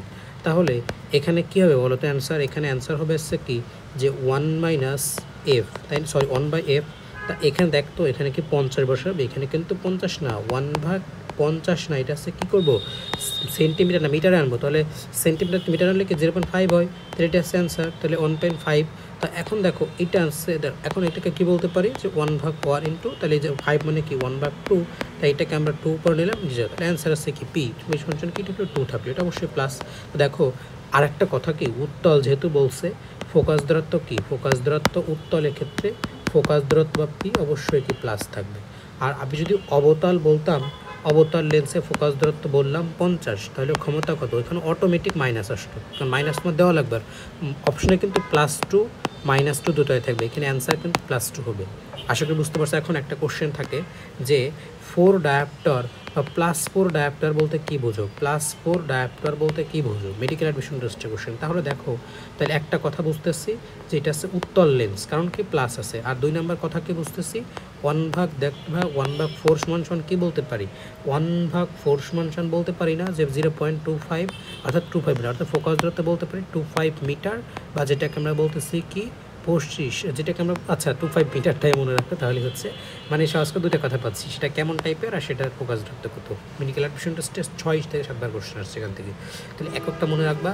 আর আসছে কি আমার আসছে কি যে এটা উত্তল অবতল কীভাবে চিনবো, মাইনাস থাকলে কি, মাইনাস থাকলে অবতল, প্লাস থাকলে উত্তল, শেষ। এখান থেকে এটুকুই, তাহলে 6.12 থেকে এটুকুই পড়া। পরবর্তী টপিক চলে আসো 6.13। তা এই 6.13 থেকে আমরা শুরু করবো বিভিন্ন যন্ত্রপাতি। তা এইটা পড়ানোর জন্য এটা হচ্ছে কতটা ব্যাচের টপিক, আমি তোমাকে একদম এখান থেকে তুমি 2 মিনিট অ্যান্সার দিতে পারবা, বা তুমি যে কোনো কোশ্চেন দেখলে 1 সেকেন্ডে বা 2 সেকেন্ডে অ্যান্সার দেওয়ার শর্টকাট টেকনিক পড়াই। তা মনে রাখবা এই যে এখানে যত যন্ত্র পড়বো, আমরা তো আগেই বলছি যন্ত্র মানে কি, সেখানে কি দর্পণ দিব, দর্পণ দিব হচ্ছে কি অবতল দর্পণ, অর্থাৎ কি সেখানে আমি বলছিলাম কি যে অবতল দর্পণ, এই অবতল দর্পণের লেন্স মানে কোনটা, লেন্স মানে হচ্ছে কি উত্তল লেন্স, বলছি না যে অবতল দর্পণ মানে কি উত্তল লেন্স, অবতল দর্পণ মানে কি উত্তল লেন্স। তাহলে এই যন্ত্র পড়ার আগে মনে রাখবো এখানে আমরা অবতল দর্পণ দিব অথবা উত্তল লেন্স দেবো, পরীক্ষাতে যদি লেন্স থাকে উত্তল লেন্স দিব, এটা হচ্ছে অবতল লেন্স, দুইটা দিয়ে ব্যতিক্রম, বাট ব্যতিক্রম না, এটা হচ্ছে মেন অ্যান্সার মনে রাখবো, উত্তল লেন্স অথবা অবতল দর্পণ গেল, শেষ। এখন চলে আসো প্রতিটা যন্ত্রর 2টা পার্ট থাকে, একটাকে বলি অভিলক্ষ্য আর একটা থাকে অভিনেত্র, তাই না? মানে দেখো কোনটা কি, ওই যে একটা জিনিস দেখি না, দেখো আমাদের চোখের কাছে একটা, আমি ধরো একটা যে তোমরা যারা দেখছো মাইক্রোস্কোপ দেখছো কলেজে, চোখের কাছে একটা জিনিস চোখের কাছে দেখি, আর দূরে ওই যে নিচে রাখা থাকে কি তোমার আছে যে লক্ষ্যবস্তু বা স্লাইড, যেটাকে বলি স্লাইডটা, তাই না? ওই চোখের কাছে যেটা, সেটাকে আমরা বলি নেত্র, মানে কি চোখের কাছে, বা এটাকে আমরা বলি আইপিস, এই আইপিস মনে রাখছো না, আইপিস বা অভিলক্ষ্য। আর অভিলক্ষ্য মানে কি লক্ষ্যবস্তু, বা তোমার আছে কি অবজেক্টিভ, ইংলিশে আমরা অবজেক্টিভ বলি। এখন দেখো এইটার উপর ভিত্তি করে তোমার মনে রাখবা এইটা বেশ কাহিনী আছে যে অভিলক্ষ্যতে কি চেঞ্জ হয়। তা একটা জিনিস মনে রাখবা যে আমরা দূরের বস্তু বা কাছের বস্তু দেখব, তার উপর ভিত্তি করে এইটা চেঞ্জ হয়, বুঝছো? তার উপর ভিত্তি করে এই অভিলক্ষ্য অভিনেত্র চেঞ্জ হতে পারে। তা তোমাকে কোশ্চেন করে যে একটা কোশ্চেন যে কোথায় ফোকাস দূরত্ব উন্মেষটা বড় হবে, কোথায় ছোট হবে, অভিলক্ষণ অভিনেত্র। একটা জিনিস বলো, আমি এখানেই বলে দিই, অভিলক্ষ্য দেখো 2টা ভ্যারিয়েশন মনে রাখবা।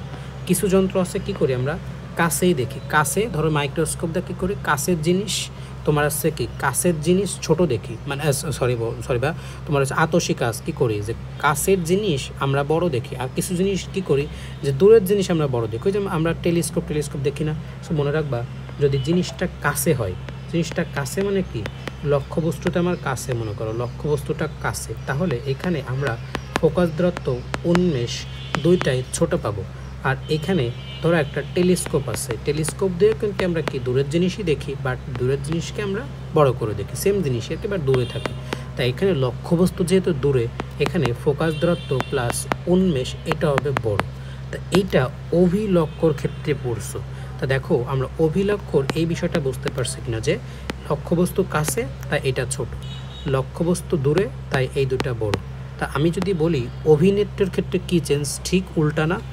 অভিনেত্রের ক্ষেত্রেও সেম উল্টা জিনিসটা, আমি এটা বলাতে চাচ্ছি না, তুমি অভিলক্ষটা মনে রাখো যে কাছের জিনিস বা তোমার হচ্ছে যে টেলিস্কোপ মাইক্রোস্কোপ বা যে কোনো আতসী কাছের, তাহলে অভিলক্ষর ক্ষেত্রে এখানে কী হবে তোমার, এই ক্ষেত্রে আছে তোমার ফোকাসরত উন্মেষ ছোট, আর তোমার এই যে টেলিস্কোপ বা যেগুলো আমরা বড় বড় আকাশে দেখি সেগুলোর সাহায্যে ফোকাসরত উন্মেষটা বড়, কারণ কি সেটা আছে লক্ষ্যবস্তু দূরে বা অভিলক্ষ্য দূরে। তাহলে অভিনেত্র ঠিক উল্টা জিনিস, এখানে যা বলছি তার উল্টা।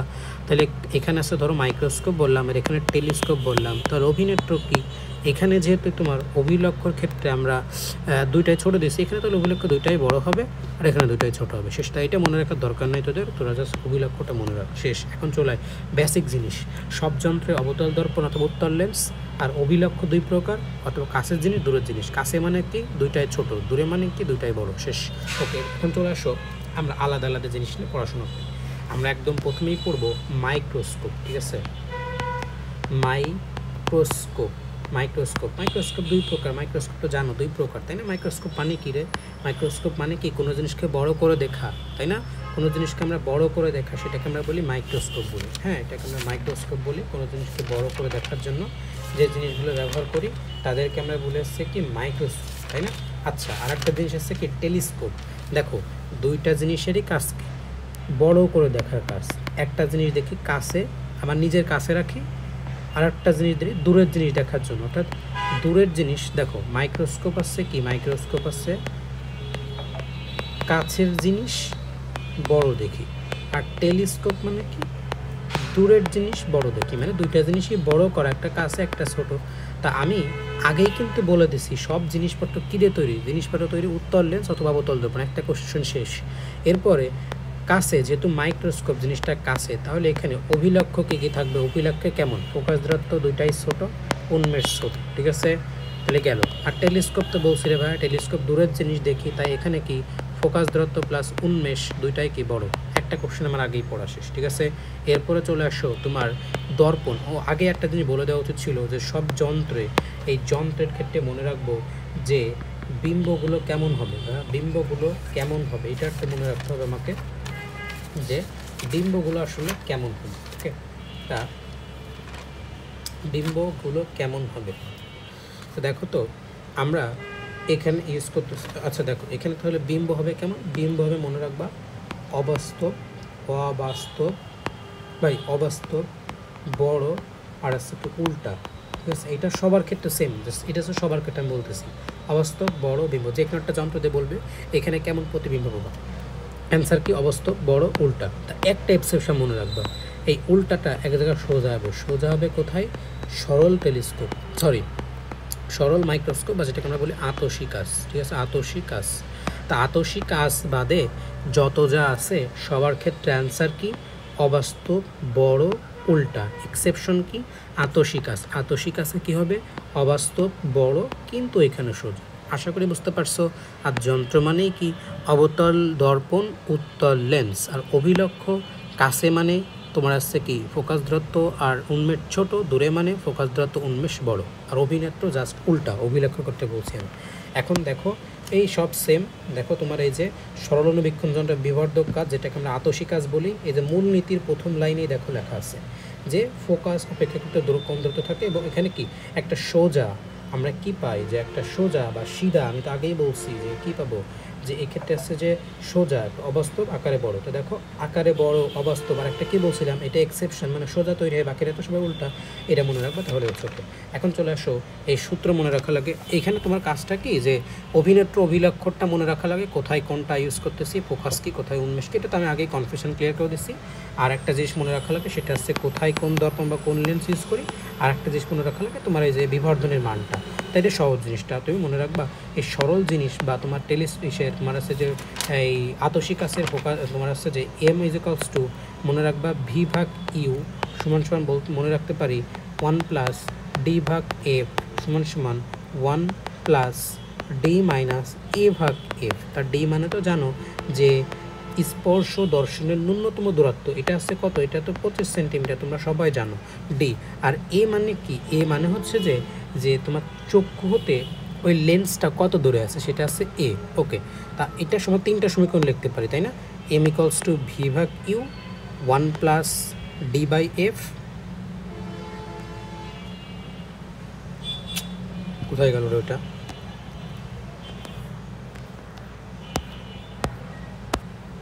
কেমনটা লাগে বলো।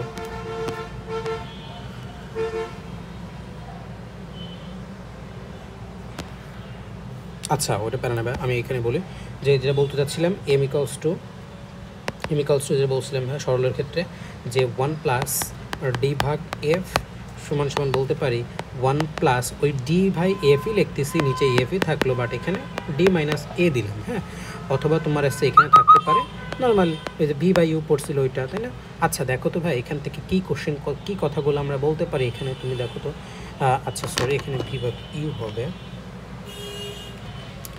এখানে বেশ কিছু সিদ্ধান্ত বলতে পারি না যে কিভাবে আমি বিবর্ধন বাড়াতে পারি। তাহলে এস ডিটা যদি বাড়াই তাহলে এম বাড়বে, এফ বাড়ালে এফ কমালে বাড়বে, কারণ ব্যস্তানুপাতিক মানে সহজ করে জন্য ব্যস্ত সমানুপাতিক এখান থেকে এই কোশ্চেনটা থাকতে পারে।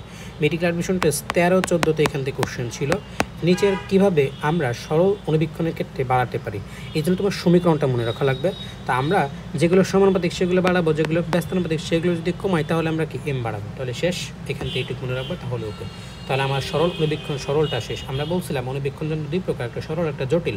জটিলের ক্ষেত্রে কোনো চেঞ্জ নেই, সব সেম, কিছুই মনে রাখা লাগবে না।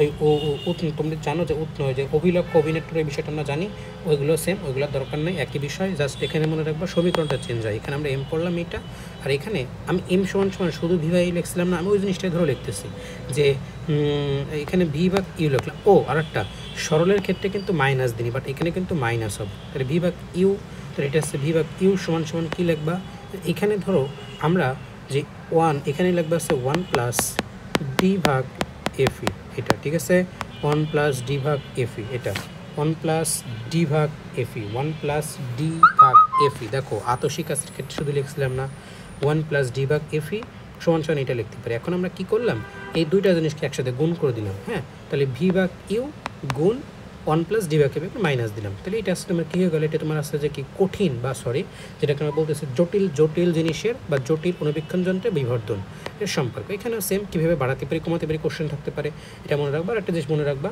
এই যন্ত্রের সাহায্যে আমরা বিবর্ধন সর্বোচ্চ কত 2000 গুণ বাড়াতে পারি, ঠিক আছে, মানে তুমি একটা জিনিস যদি 1 সেন্টিমিটার দাও তাহলে ওটা আমরা 2000 গুণ বড় দেখতে পারি। ওকে শেষ, এখান থেকে এটুকুই, সমীকরণটা মনে রাখবা। আর কিভাবে হলো, এখানে 1 প্লাস ডি ভাগ আছে, এখানে ইউ আছে, জাস্ট আমরা কী করবো গুণ করলে এটা পাচ্ছি, বাট এখানে মাইনাস আছে, এটাই চেঞ্জ, আর কিছু না। ওকে, পরবর্তীতে চলে আসছে একটা ম্যাথ, একটা তোমাকে ধরো একটা ম্যাথ দিলাম এখান থেকে, যে 6.6 নাম্বার ধরো একটা ম্যাথ দিলাম, যে একটা সরল অনুবীক্ষণ যন্ত্রের, তোমাকে আমি বললাম যে সরল অনুবীক্ষণ যন্ত্রকে কী দেওয়া আছে, সরল অনুবীক্ষণ যন্ত্র দেওয়া আছে, ফোকাস দূরত্ব দেওয়া আছে 0.15, কী দেওয়া আছে, মিটার দেওয়া আছে, স্পর্শ দর্শনের ন্যূনতম দূরত্ব তো তুমি জানো যে 25 সেন্টিমিটার, বা যেটাকে আমরা কী বলি 0.25 মিটার, তাই না, 0.2, অবশ্যই তোমার মিটার নেওয়া লাগবে 0.25 মিটার। ওকে, এখন এখানে বলছো তোমার বিবর্ধন বা এম ইকুয়ালস টু, এটা তুমি তো জানো এম ইকুয়ালস টু কী বলতে পারি, M equals to 1 plus D ভাগ এফ, 1 প্লাস ডি ভাগ এফ, তাহলে সূত্র কি 1 প্লাস ডি তো জানো 0.25, আর এফ মানে কি দেওয়া আছে, এফ মানে দেওয়া আছে যে 0.15, তাই না, 0.15 দেওয়া আছে, এটা অ্যান্সার জাস্ট মনে রাখো 2.667, এটাও থাকতে পারে পরীক্ষাতে, এরকম ইজি জিনিস। সূত্রটা মনে রাখলে যে কত সুবিধা এটা তুমি বুঝতেই পারতেছো, এই সহজে অ্যান্সার দিতে পারবে, ম্যাথও করতে পারবো। তো 6.6 ম্যাথটা করে ফেলবো। ওকে, পরবর্তী চলে আসো টপিক আমাদের 6.14। হ্যাঁ দেখো দুই প্রকার টেলিস্কোপ নিয়ে পড়বো, এই দেখ এটা কিন্তু আমরা আগেই পড়ে ফেলছি, ওই যে টেলিস্কোপ মানে কি দূরের জিনিস দেখতেছি, তার মানে কি অভিলক্ষ অভিনেত্রায় কী চেঞ্জ হবে, বা তাহলে দূরের জিনিস দেখতেছি, তাহলে লক্ষ্যবস্তু অনেক দূরে, তার মানে কি এখানে তোমার এফ প্লাস উন্মেষ কি দুইটাই কি বড় থাকা লাগবে, এটা হচ্ছে অভিলক্ষে, তো অভিনেত্র কি অভিনেত্রায় দুইটাই কি ছোটো থাকা লাগবে, মানে কি দুইটাই সহজ কথা কি অনুবীক্ষণ যন্ত্র পড়লাম না, তার ঠিক উল্টা জিনিস হচ্ছে এইটা। ওকে আচ্ছা, এখন চলে আসো, দেখো দুই প্রকার, এটা আবার দুই প্রকার টেলিস্কোপ, দুই প্রকার, একটা সরল, একটা হচ্ছে প্রতিসরণ, একটা হচ্ছে প্রতিফলক, একটা হচ্ছে প্রতিসরণ। তো প্রতিফলক এখানে মনে রাখবা অবতল, ওই যে দেখো আমরা বলছি না যে হয় আমরা কি করতে পারি, হয় আমরা দর্পণ ইউজ করতে পারি, অবতল দর্পণ বা উত্তল লেন্স, তা মনে রাখবা উত্তল লেন্স ইউজ করি প্রতিসরণের ক্ষেত্রে, আর প্রতিফলকে ব্যবহার করব অবতল দর্পণ। তাহলে প্রতিফলক এখানে আছে যে অবতল দর্পণ, ওকে, আর আছে কি তোমার আছে যে প্রতিসরণের ক্ষেত্রে কি আমার আছে যে উত্তল লেন্স গেল, বা এটা মনে রাখতে পারলে বুঝছো? তাহলে এখানে দেখো এটা জাস্ট মনে রাখো, তাহলে হচ্ছে, তাহলে এটা টুকটাক গেল। ওকে, এই দেখো আমি আগেই পড়ার আগেই কিন্তু বলছি যন্ত্র মানে কি, যন্ত্র মানে অবতল দর্পণ উত্তল লেন্স, তো এখানে একটা আলাদা করে বললাম, তাই না? এটা মনে রাখতে পারলেই হচ্ছে ইনশাল্লাহ। আচ্ছা, এখন চলে আসো মেডিকেল অ্যাডমিশন টেস্টে কয়েকবার এখান থেকে কোশ্চেন আসছে, নিচের কোনটি প্রতিফলক দূরবীক্ষণ যন্ত্র, নিচের কোনটি প্রতিসরক দূরবীক্ষণ যন্ত্র নয়। ওকে, তাই এটা আমরা মনে রাখবো, প্রতিফলকটা মনে রাখবো। প্রতিফলককে আমরা কী ব্যবহার করি, অবতল দর্পণ। আর প্রতিফলক কী কী আছে মনে রাখার জন্য একটা শর্টকাট মনে রাখবা, যে সেটা আছে, ধরো তুমি আজকে হাগু করে আসেনি, তাহলে এটা আছে কি হাগেনি। হাগেনি মানে কি, হার্সেল গেগরি নিউটন, হার্সেল গেগরি নিউটনের যন্ত্র। আরেকটা জিনিস এখান থেকে পড়া হয়ে যাবে যে প্রতিফলক দূরবীক্ষণ যন্ত্র সর্বপ্রথম কে আবিষ্কার করছে, গেগরি নাকি নিউটন? তো ছন্দের ভিতরে গেগরিটা আগে পড়ছি, তার মানে কি গেগরিটা আবিষ্কার করছেন, আর এটা পরীক্ষামূলকভাবে প্রমাণ করছেন কে, নিউটন। আশা করি মনে থাকবে। তাহলে নাম মনে রাখবা, প্লাস কে আবিষ্কার করছে আগে, কে পরে, এটা সিরিয়ালি দেওয়া আছে। গে মানে গেগরি আবিষ্কার করছে, পরীক্ষামূলক প্রমাণ করছে আসছে কি নিউটন। হা গে নি, এই তিনটা মনে রাখতে পারলে, প্রতিফলক মনে রাখতে পারলে, প্রতিসরণ যা দেখবা তাই আনসার, বাকি যা দেখবা শেষ। পরবর্তীতে চলে আসো আমরা প্রতিসরকের ভিতরে কী কী আছে, নবদূরবীক্ষণ যন্ত্র, ভূদূরবীক্ষণ যন্ত্র, গ্যালিলিও যন্ত্র। তা আমরা এখন পড়ব নভদূরবীক্ষণ যন্ত্র। নভদূরবীক্ষণ যন্ত্র থেকে কিছুই পড়ার নাই, অভিলক্ষ অভিনেত্র আগেই পড়া শেষ, কোথায় কোন হয়ে যেতে দিবা। এখানে জাস্ট একটা জিনিস মনে রাখবা, এই অভিলক্ষ নবদূরবীক্ষণ যন্ত্র আবিষ্কার করছে কেপলার। আর এখানে একটা জিনিস লাগে যে অভিলক্ষতে কোন কাজ দিই, অভিলক্ষে কোন কাজ দিই, অভিনেত্রে কোন কাজ দিই, ওই যে ফোকাস আর আসছে 19টা পড়া শেষ। অভিলক্ষে মনে রাখবা যে অভিলক্ষ অভিনেত্র, নেত্রতে ইউজ করবো আসছে কি তোমার ফ্লিন্ট, ফ্লিন্ট ফ্লিন্ট 9টা ফ্লিন্ট ইউজ করব। আর এখানে আসছে কি ক্রাউন, এখানে আসছে ক্রাউন কাজ, তাহলে এখানে ক্রাউন কাজ, এখানে ফ্রিন কাজ। দেখতো নেত্র ত, এখানে ফ্রিন্ট ত, তাহলে তা মিল আছে, ফ্রিন্ট ট, আর অভিনেত্র ত।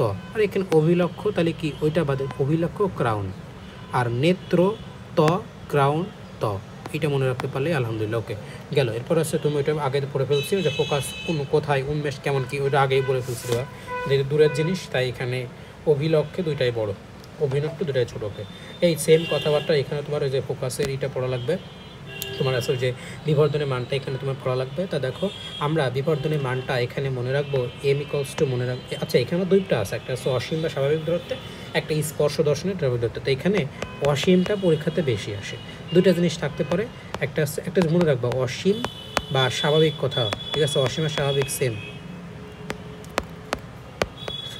দেখো এই কেন সেম যদি বলতে চাও, দেখো ওই যে আমরা যে জিনিসটা আকাশে দেখি ওইটাকে আমরা কখনো নির্ণয় করতে পারি, আমরা স্বাভাবিক দেখি না, স্বাভাবিক তো দেখি ওটা অনেক দূরে, তাই ওইটা অসীম দূরত্বে আসে, এটা নর্মালি স্বাভাবিক অবস্থা আমরা দেখি, তাই এটা অসীম বা স্বাভাবিক বলতেছি।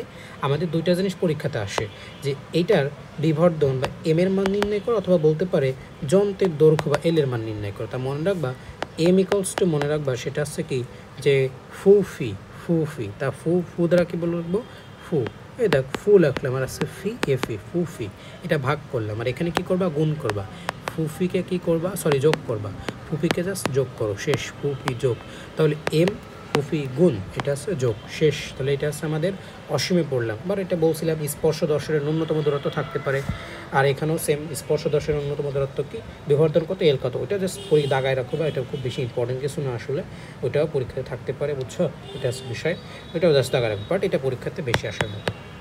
ওকে, আশা করি তোমরা বুঝতে পারছো। পরবর্তী টপিকে চলে আসো, এখান থেকে টুকটাক ম্যাথ দিতে পারে কীভাবে কিনে নেবো। ওকে, এবার চলে আসো বা নয় যে তোমার এই যে নভদূরবীক্ষণ যন্ত্র সুবিধা অসুবিধা কী, দেখো সুবিধা অসুবিধা অনেক লেখা আছে, দেখো অসুবিধাটা মনে রাখো যে এটা আছে দীর্ঘ, অনেক বড়, দেখবা যে নভদূরবীক্ষণ যন্ত্রটা আমাদের ল্যাবে নাই, অনেক বড় দেখতে, প্লাস কি এটা আমাদের তো দেখছি তাই না, যে এটা আছে কী করে, এটা তোমার আমরা তো আগেই বলছি, এটা আছে অবাস্তব বস্তু থেকে বড়, প্লাস কি এটা হচ্ছে উল্টা প্রতিবিম্ব দেয়। সদরকে দিছিল একমাত্র উল্টা, সেটা হচ্ছে কি ওই যে আতসিকাস, এবারে সবাইকে উল্টা দিছে, এইটা তাহলে উল্টা প্রতিবিম্ব দিলে আমাদের জন্য সমস্যা হচ্ছে না, এইটার সমস্যা।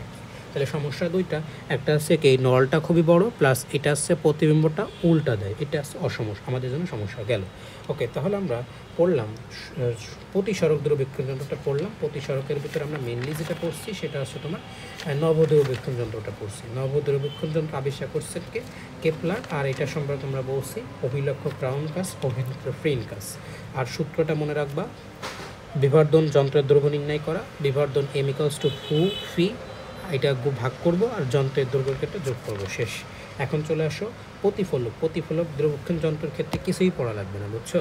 তুমি আগেই পড়ে ফেলছো, মনে রাখবা এই যে বিবর্ধনটা, এইটা তোমার প্রতিসরক ক্ষেত্রেও যা, প্রতিফলকেও তাই, অর্থাৎ ফুফি অ্যান্সার। ওকে, এটা মনে রাখতে পারলে আলহামদুলিল্লাহ। এই প্রতিফলকের ক্ষেত্রেও সেম সুবিধা অসুবিধা পরীক্ষাতে মেডিকেল অ্যাডমিশন টেস্টে আসে, এটা জাস্ট একবার রিডিং দিবা তাহলে হচ্ছে। তাহলে আমরা এই যে দূরবক্ষণ যন্ত্র আমাদের পড়া শেষ, প্রতিফলক প্রতিসরক বোধ আমাদের পড়া শেষ। ওকে, এখন আমরা চলে আসি আমাদের পরবর্তী ইম্পর্টেন্ট টপিক, সেটা হচ্ছে প্রিজম। তা দেখো ফার্স্টে কোশ্চেন আসে প্রিজম কাকে বলে, হ্যাঁ, প্রিজমের ডেফিনেশনটা আসে। তো দেখো আমি এটা একটু সহজ করে যদি বলি যে প্রিজমের ডেফিনেশনটা, তা এটা পড়ানোর আগে একটু আমি একটা পিকচার নিই বই থেকে, তাহলে আমার জন্য যে সুবিধা হবে। ক্যামেরাটাকে, এই যে ক্যামেরা, তোমার বই থেকে আমি পিকচার নিচ্ছি।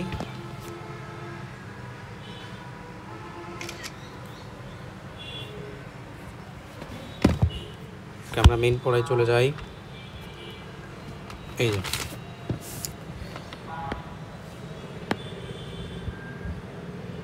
ফটো নিব, এইটা নিব, এই যে এখানে দেখো চলে আসছে, ঠিক আছে। দেখো এই যে প্রিজম কাকে বলি, তা প্রিজমটাকে খেয়াল করো তো, তোমার বাসায় এরকম একটা বাসায় দেখোই আছে কিন্তু, তাই না? যে এটা কীভাবে আমি যাই না, এটা আমি না দেখা এখানে, বিষয়টা আছে তোমার বাসা দেখছো মানে সহজ কথা মনে রাখবা, এটা আছে প্রিজম। তা প্রিজম দেখো তো ত্রিভুজ কয়টা দেওয়া আছে, দেখো এই যে একটা ত্রিভুজ দেওয়া আছে, মানে এ একটা মাথা দেওয়া আছে আর এ একটা মাথা। এটা চিন্তা করার জন্য একটা সিম্বল চিন্তা করো, তোমাদের বাসায় যাদের গ্রামে বাড়ি আছে তারা দেখবা টিনের বাসা আছে একটা, ওই যে ভি শেপ টিন দেওয়া হয়, উপরে ভি শেপ থাকে, তাই না? অর্থাৎ তুমি চিন্তা করো একটা মাথা দুইটা ঘর থাকে, তাই না? ওই ভি শেপ টিন, তা একটা তো তুমি ধরো ওই তুমি উঠছো ঘরের একদম উপরে উঠছো, তাহলে কি যে এক পাশে ঢুকবা এক পাশে বেরোবা, তা যে পাশে ঢুকবো ওইটা ত্রিভুজ আকৃতির, যে পাশে বেরোবো ওইটাও ত্রিভুজ আকৃতির। তার মানে কি ত্রিভুজ থাকবে দুইটা, সহজ করে ত্রিভুজ থাকবে দুইটা। ওকে, তাহলে ত্রিভুজ দুইটা বুঝতে পারছো কেন? কারণ এক পাশ বেরোনোর জন্য এক পাশ ঢোকার জন্য, সহজ কথা। তো দেখো এখন হচ্ছে যেটা বলতে চাচ্ছি যে গেল, এরপর দেখো এই চিত্রে খেয়াল করো কয়টা আমাদের কয়টা দেখা যাচ্ছে। ধরো ওই যে আমি ওই জিনিসটা ওই টিনের ওই মাথাটা আমি আনলাম, তাহলে ভির দুইটা অক্ষরই থাকে না? ধরো এই একটা ভি আঁকতেছি আমি, হ্যাঁ এই একটা ভি, তা এই একটা তোমার আর এই একটা, ঠিক আছে? ধরো তুমি ওই ভির এখানে মেন একটা কথা আসে, এখানে কয়টা আয়তক্ষেত্র তৈরি হবে। দেখো এই পাশে একটা আয়তক্ষেত্র তৈরি হয়েছে, এই যে এই জিনিসটা সিম্পল যদি বলতে চাও এখানে একটা তৈরি হলো, আর এই যে দেখো ওই যে পিছনটা দেখা যাচ্ছে, আর এই যে নিচে একটা তৈরি হয়েছে, তাই না? তো তিনটা আছে আয়তক্ষেত্র, দুইটা ত্রিভুজ ক্ষেত্র। আর মোট তল কয়টা? মোট তল তো বুঝতেই পারতেছো, মোট তল আছে তোমার অবশ্যই 6টা হবে, তাই না? আচ্ছা এখানে দেখো এইটা আমরা চিত্রটা বুঝতে পারছি আলহামদুলিল্লাহ। আচ্ছা এখন দেখো এই যে এখানেই থাকো, পরবর্তী যদি কাজে লাগে আমরা বলবো, সমস্যা নাই। তো এটা আমরা বুঝতে পারছি। আচ্ছা এখন দেখো তোমার ডেফিনেশন যেটা তোমার পরীক্ষাতে বলছে, ডেফিনেশন বলছে, ডেফিনেশনটা তো লাগা, তাহলে কী বললাম আমরা? বলছি দুইটা থাকে আছে ত্রিভুজ, তিনটা থাকে আছে আয়ত, ওকে। আর মোট তল কয়টা? মোট তল হচ্ছে তোর 6টা, তাহলে 6টা তল বিশিষ্ট, ওকে এটা থাকবে। ওকে এখন দেখো তাহলে তিনটা পরস্পরচ্ছেদী তল থাকবে, তাহলে এটা আশা করি তোমরা বুঝতে পারছো। তিনটা পরস্পরচ্ছেদী সমতল পৃষ্ঠ থাকে, সমতল পৃষ্ঠ তিনটা সেট থাকে, তারপরে এখানে মনে রাখবো কয়টা আয়তক্ষেত্র কয়টাই, আর মোট তল কয়টা, মোট তল ছিল। এখান থেকে মনে রাখতে পারলে হচ্ছে রে। আবার পরবর্তীতে চলে আসো, এখানে বেশ বিষয় আছে, আমি একটু সহজ করে তোমাদের বলি। আমি ধরো একটা চিত্র আঁকি, এটা আমি একটু ভালো করে দেখাবো, এখানে দেখো তুমি ভালো লাগবে দেখতে হবে, হ্যাঁ। ধরো তোমার একটা প্রিজম, তোমাদের বইয়ে যেভাবে আলোচনা করা আছে আমি ঠিক ওইভাবে আলোচনা আগাই, তাহলে জিনিসটা সুবিধা লাগবে। তা এটা তো আগেই বোঝানো ছিল রে, এই যে দেখো এইটা আমি এইখানে খুব ভালো করে বোঝাইছিলাম, বুঝছো? তো ধরো এইটা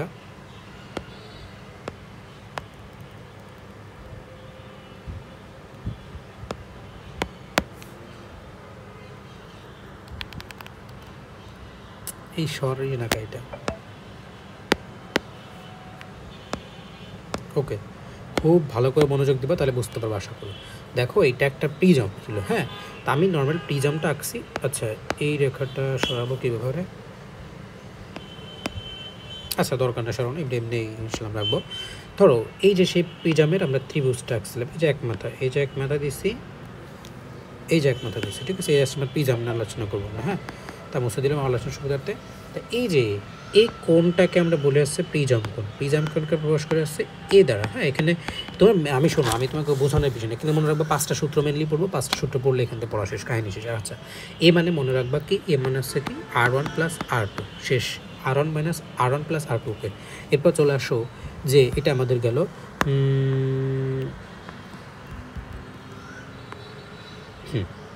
তাহলে এই বুঝতে পারছি এই কোণটাকে বলতেছে। এরপরে চলে আসে বিচ্যুতি কোণ কোনটা, বিচ্যুতি। আচ্ছা, এটা বোঝার জন্য তোমার এটা বোঝা লাগবে। দেখো, এই যে ধরো একটা রশ্মি, তাই না, আমরা ধরো অ্যাজ ইউজুয়াল কী করি, এই রেখার উপরে আমরা দর্পণ আলোচনা করার ক্ষেত্রে আমরা একটা লম্ব আঁকি না? তা আমরা এই জিনিসটা দেখো, এই যে সে আমরা তো তলের উপরে একটা আমরা লম্ব আঁকছি, এ আর এই বি, ধরো একটা লম্ব আঁকছি, যে এ একটা লম্ব। হ্যাঁ, আমি এটা মুছে দিলাম, যে ভালো লাগতেছে না আমার কাছে, ঠিক আছে, এই লম্ব আঁকছি। এখন ধরো একটা রশ্মি তোমার আছে আপতিত হবে। হ্যাঁ, ধরো তোমার আছে যে এই যে ধরো একটা রশ্মি আছে আপতিত হয়েছে। হ্যাঁ, তা আমরা তো জানি যে নর্মালি আসছে কী যাওয়ার কথা ছিল রে, নর্মালি আসছে তোমার এখানে যাওয়ার কথা ছিল। আচ্ছা, আগে বলো, এইটা আসছে কি বায়ু, তাই না? আর এইটা আসছে কি তোমার আসছে কাঁচ। কাঁচ তো অনেক কঠিন, তা হালকা থেকে ঘন মাধ্যমে গেলে জিনিসটা কি কাছে চলে আসে না? তা এইটা তোমার আছে কি অভিলম্ব, তা আমরা তো বললাম অভিলম্ব। তা এইটা এইখানে না যে অভিলম্বর কাছাকাছি চলে আসবে, কোথায়, এখানে ধরো চলে আসলে এই বরাবর চলে গেলো। হ্যাঁ, এটা হচ্ছে বিষয়। এখন এই জিনিসটা আবার বেরোয় যাবে, তো বেরোয় যাবে কীভাবে? ধরো সরি, এটা একটু এই বেশি হয়ে গেছে দেওয়া আসলে। ধরো এখানে এই পর্যন্ত গেছে, হ্যাঁ, এই পর্যন্ত ধরে গেল। এখন এই জিনিসটা আবার বেরোনো লাগবে কাছ থেকে, এই যে বায়ুতে ধরো তোমার যাওয়া লাগবে, বায়ুর মাধ্যমে তোমার যাওয়া লাগবে, তাই না? এখন এই মাধ্যমে যদি যাই তাহলে কী হবে? আমরা তো জানি নর্মালি আসছে কী হওয়ার কথা ছিল, এইখানে হওয়ার কথা ছিল, তাই না? আর এটা তোমার সে অবিলম্ব তো আমরা জানি না। যদি তোমার আসছে কী হয় যে আরও কাছে চলে আসে না, বা কাছে চলে আসে, তাই না? যে সেটা আসছে কী হয় যে সরি আসছে সেটা আসছে দূরে চলে যায়, তাহলে আসছে কি মানে ঘন থেকে হালকাতে গেলে দূরে সরে যায়, তাহলে এখানে যাওয়ার কথা ছিল, বাট এই অবিলম্ব থেকে আরও দূরে চলে আসবে। এই যে এখানে চলে আসলো, ধর এখানে চলে আসলো, ঠিক আছে, এখানে চলে আসলো। তাহলে এইখানে একটা আপাতন কোণ পাচ্ছি। তারপরে তোমার এই যে এটাকে আমরা বলতেছি আপাতন কোণ, তাহলে এটা আছে তোমার I2, এটা তোমার আছে I1, আর এটা তোমার অভিলম্ব বরাবর, তাহলে এটাকে বলতেছি R1, এটা আছে R2 গেল। এখন তুমি কি করবা? ধরো এই রশ্মিটাকে তুমি এখানে মিলাইলা, এই রশ্মিটাকে তুমি এখানে মিলাইলা, তাহলে এই যে এই জিনিসটা আমি ধরো আঁকার চেষ্টা করি অন্য কালার দিই। এই যে এখানে দিলাম এইটা, আর এখানে এই যে টান দিলাম, এখানে যে কোণটা হলো, এই কোণটাকে আমরা বলতেছি কি, এই যে এইটার এইটা, এই কোণটাকে আমরা বলতেছি হচ্ছে কি, এই কোণটা, এইটাকে আমরা বলতেছি বিচ্যুতি বা ডেল্টা। বিচ্যুতি বা ডেল্টাটাকে, বিচ্যুতি বা ডেল্টার সূত্র হচ্ছে কি তোমার বলো তো? বিচ্যুতি বা ডেল্টার সূত্র, বা যেটাকে আমরা বলতেছি এস সূত্র ইজ ইকুয়ালস টু কি, I1 + I2। হ্যাঁ, I1 I2 মাইনাস এ দেখ, এই মানে আবার কি পড়ছি, এটা পড়ছি, এটা সমান কি লিখতে পারি যে I1 + I2 মাইনাস দিতে পারি কি R1 + R2। এটা বুঝতে পারলেই আলহামদুলিল্লাহ। তাহলে আশা করি তোমরা প্রিজম কোণ আর বিচ্যুতিতে বুঝতে পারছো, আর কীভাবে কী হলো এটা বুঝতে পারছো, তাই না? কীভাবে কী কোথায় গেছে, ওকে, এটা আমি আর বেশি বলতে চাচ্ছি না এখান থেকে। তাহলে আমাদের এখানে এটা মনে রাখবা, এসটা মনে রাখবা। এখন এই যে দেখো, এই আমি এখানে 5টা সূত্র লিখে দেবো তোমাকে, 5টা সূত্র বসে মনে রাখবো। একটা সূত্র হচ্ছে কি প্রিজম কোণ, তাহলে সরি প্রিজম কোণ। হ্যাঁ, প্রিজম কোণ সমান হচ্ছে এ সমান কী বললাম, এ সমান হচ্ছে যে R1 + R2। এটা তো কোণ, তবে আমি সহজ করে লিখি R1 + R2। আচ্ছা, একটা জিনিস মনে রাখবা, তাহলে এ একটা ত্রিভুজ না, ত্রিভুজ, সমবাহু ত্রিভুজের ক্ষেত্রে 3 কোণ সমান, 3 কোণ সমান হলে কি 60 ডিগ্রি হয়, এটা মনে রাখবা। প্রিজম কোণ একটা কোশ্চেন আসে, সমবাহু ত্রিভুজের ক্ষেত্রে প্রিজম কোণ কত, তাহলে প্রিজম কোণ হচ্ছে 60 ডিগ্রি আনসার। তিনটাই সমান না, এটা সমান, তাই এটা যেহেতু প্রিজম কোণ, এই যে এটা যেহেতু প্রিজম কোণ, তাহলে এটা 60, তার মানে কি এটাও 60, এটাও 60। ওকে, প্রিজম কোণ হচ্ছে কি 60 ডিগ্রি। ওকে, যে কোনো আমি এটা বললাম। আচ্ছা, এরপরে চলে আসো তোমার আছে যে বিচ্যুতি তোমার আছে বা ডেল্টা। তাহলে ডেল্টা আছে কি বলছিলাম যে তোমার আছে I1 + I2 মাইনাস এ, তাই না, মাইনাস এ। এখন এটা কি বলতে পারি, I1 + I2 মাইনাস এ সমান আবার কি, ওই যে লিখলাম আমার R1 + R2, তাই না? আচ্ছা, এখন দেখো শেষ একটা কোশ্চেন পরীক্ষাতে মনে রাখবা, ন্যূনতম বিচ্যুতির শর্তটা কি, ন্যূনতম বিচ্যুতির শর্ত আসে পরীক্ষাতে 3টা, আমি বলতেছি একটু পরে, একটা গেল। এরপরে মনে রাখবা যে তোমার আপাতন কোণ, তোমার আছে যে যেটা আপাতন কোণ, এই ক্ষেত্রে আপাতন কোণের মান বা আয়ের মান কি, আমরা তো জানি I1 = I2, তাই না? একটা বিষয় মনে রাখবা কি, যে ন্যূনতম বিচ্যুতির শর্ত এখানেই বলে দিই। ন্যূনতম বিচ্যুতির শর্ত হচ্ছে আপাতন কোণ I1 = I2 হওয়া লাগবে। এটার মান হচ্ছে কি জানো, এটা হচ্ছে তুমি মনে রাখবা কি 2 দ্বারা ভাগ করবো। হ্যাঁ, আর আছে একটা কোণের মান অবশ্যই, সেটা হচ্ছে এ প্লাস এইটা এম, মানে বিচ্যুতি সহজ কথা, এ plus S M S M S M S M হচ্ছে ন্যূনতম বিচ্যুতি, যে এস এম এস মানে মিনিমাম। ওকে, আর এখানে R1 প্লাস R2, এটা তোমার হচ্ছে কি ল্যামদা ইকুয়ালস টু কী পাবো, সরি ল্যামদা বলতেছি তোমার কোণ, এখানে জাস্ট দেখো এ ভাগ তোমার হচ্ছে কি এ বাই টু পাবো। ওকে, এ বাই টু। দেখ এইখানে এটা হচ্ছে উত্তল, সরি আপাতন কোণ, এটা হচ্ছে কি প্রতিফলন বা প্রতিসরণ কোণ। তাহলে দেখ আয়ের মান পাইলাম, আর এর মান পাইলাম।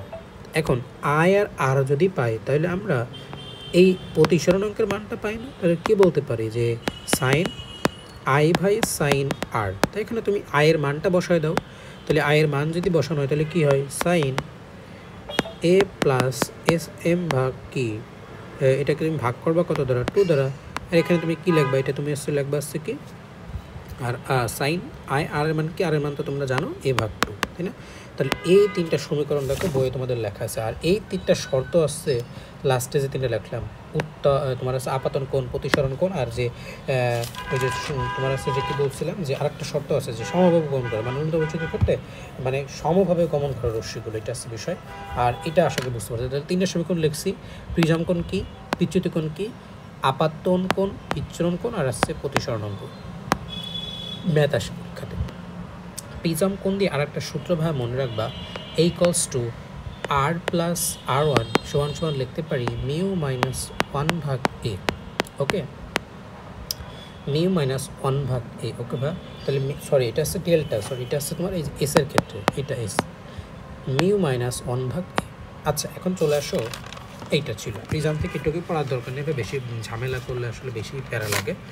তো দেখো একটা কোশ্চেন আসে যে ন্যূনতম বিচ্যুতির ক্ষেত্রে, আমরা তো বলছিলাম যে ন্যূনতম বিচ্যুতির ক্ষেত্রে তাহলে ন্যূনতম বিচ্যুতি প্রিজমের কোনটার উপর নির্ভর করে। দেখো তো ন্যূনতম বিচ্যুতি আছে কি বলছিলাম, ওই যে এস এম, তাই না? তাহলে এই যে দেখো এই এস এম কার উপর নির্ভর করে, তাহলে অবশ্যই যেহেতু তোমার আছে যে এম আছে, তার মানে কি ওই নিজের একটা মাধ্যম থাকবে, পরিপার্শ্বের একটা মাধ্যম থাকবে, প্লাস কি আপাতন কোণ প্লাস প্রিজম কোণের উপর নির্ভর করবে, তাই না? এগুলো তোমরা সবাই জানো। আর ওই যে লাল বিচ্যুতি আমরা সামনে পড়বো, কোন হলে বিচ্যুতি বেশি, বিচ্যুতি অবশ্যই মনে রাখবা বেগুনিতে বিচ্যুতি বেশি, বতে বেগুন, বতে বিচ্যুতি বেশি, সহজ। আচ্ছা, আর একটা ডেফিনেশন আছে সরু প্রিজম কাকে বলে, সরু প্রিজম হচ্ছে কি যার প্রতিসরণ কোণের মান আছে 10 ডিগ্রি থেকে কম, তাকে আমরা সরু প্রিজম বলি। ওকে, এটা বেশি কঠিন কিছু না। এখন চলে আসো, এটা ম্যাথ পরীক্ষাতে ধরো দিলাম, এটা 6.9 নম্বর ম্যাথটা খেয়াল করতে হবে, বইয়ে লেখা আছে যে বিচ্যুতি দেওয়া আছে তোমার 4 ডিগ্রি, হ্যাঁ, আর প্রতিসরণাঙ্ক এম দেওয়া আছে 1.5 ডিগ্রি। তা দেখো এখানে বলছে প্রিজম কোণ, প্রিজম কোণ মানে কি এ নির্ণয় করতে বলছে। তো আমরা একটা সূত্র একটু বললাম না, এস ইকুয়ালস টু কি বলতে পারি, মিউ মাইনাস 1 ভাগ এ বলতে পারি, তাই না? এখান থেকে তুমি এর মানটা নির্ণয় করবা, তাহলে হচ্ছে ইজি ম্যাথ, 8 ডিগ্রি অ্যান্সার এটা, এই ম্যাথটা করে ফেলবা, শেষ।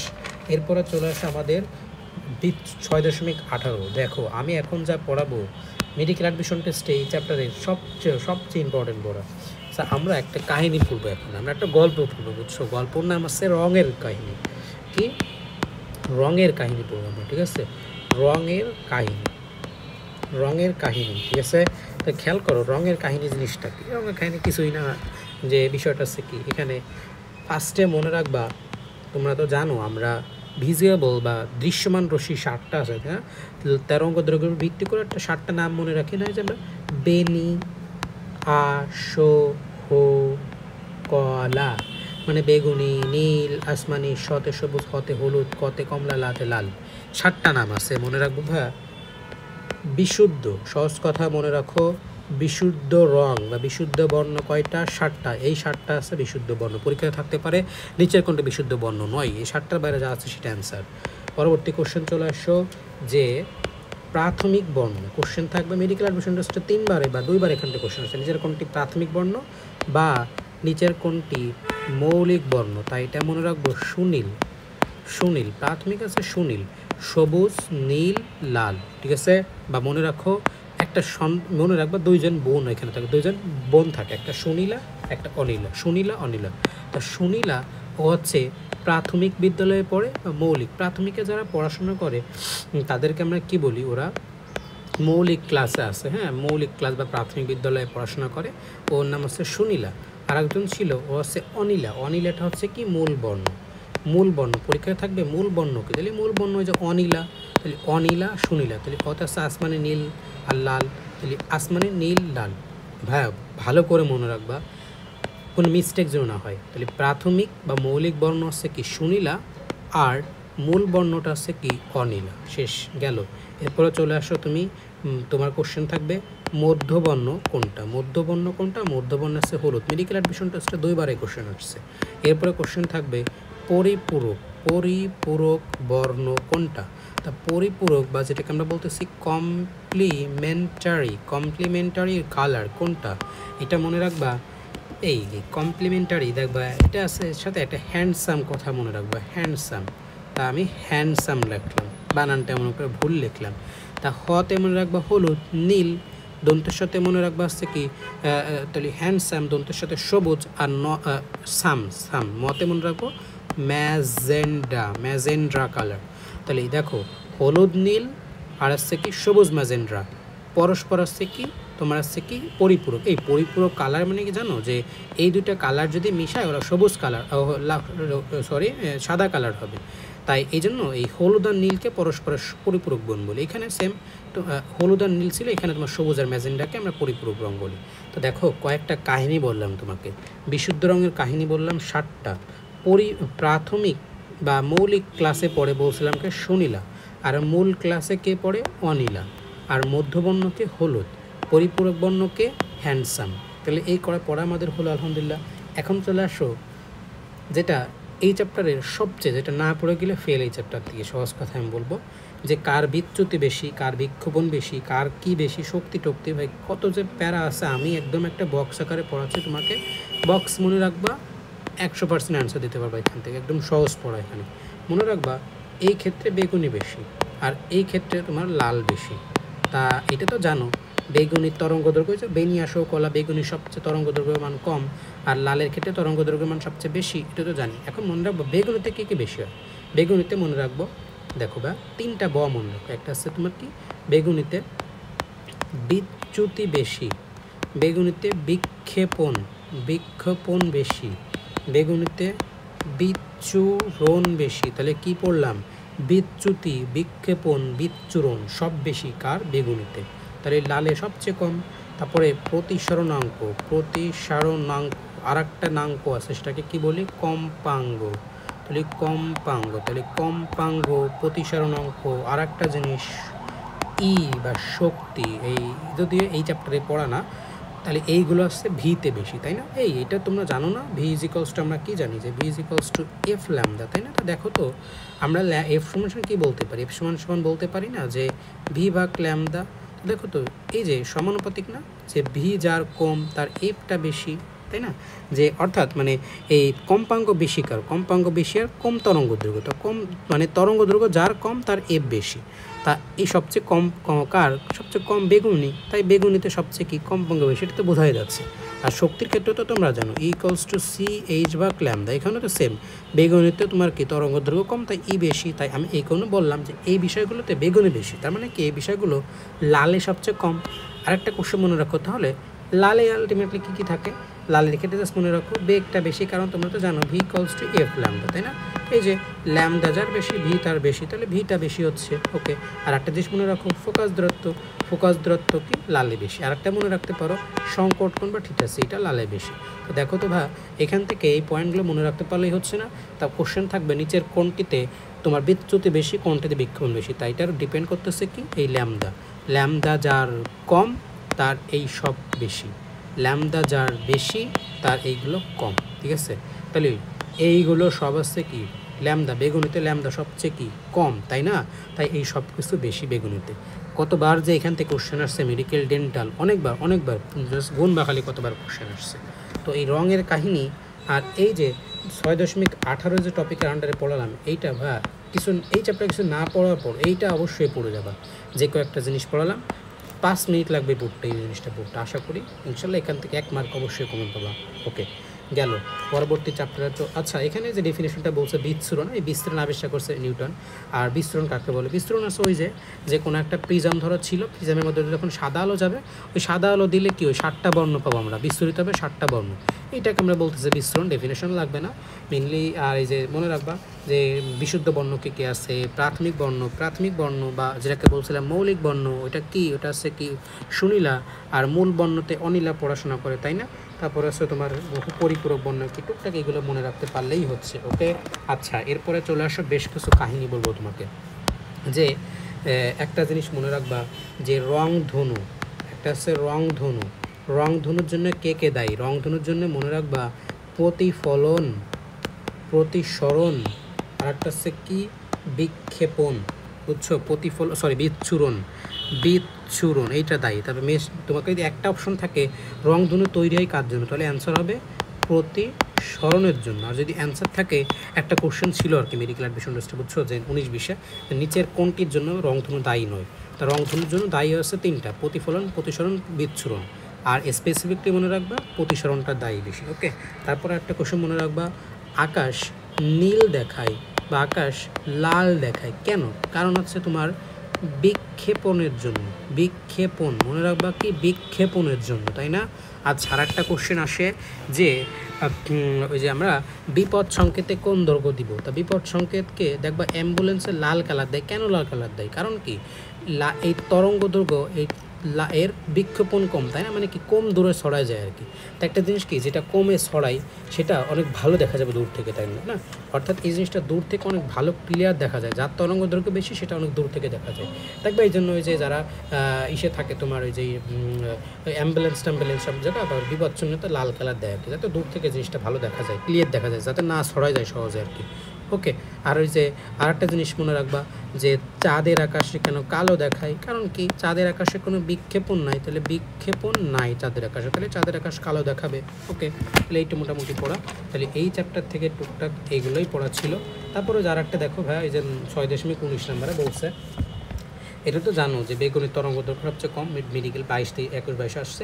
দেখো এখানে একটা সূত্র দেওয়া আছে যে তোমার জানার বিষয় যে আলো বিক্ষেপণ তরঙ্গ দৈর্ঘ্য চতুর্গতা সুব্যস্তানুপাতিক। মানে কি ওই যেটা বললাম তোমার আছে কি যে বিক্ষেপণ তো বললাম, বিক্ষেপণ কার বেশি? বিক্ষেপণটা বেগুনিতে বেশি, তার মানে কি ল্যামদা যার কম তার বিক্ষেপণ বেশি, তার মানে ব্যস্তানুপাতিক সম্পর্ক। তাহলে বিক্ষেপণ সমান কি লিখতে পারি? ইজ প্রপোর্শনালস টু ল্যামদা এখানে 4 হবে। এই সূত্রটা বিজ্ঞানী রেয়ালে দেশে। তাহলে বিক্ষেপণ ইজ প্রপোর্শনালস টু 1/λ। এই বেগুনিতে দেখো ল্যামদা কম তাই এটা বেশি, লালে এই ল্যামদা বেশি তাই বিক্ষেপণ কম। এটা মনে রাখবার।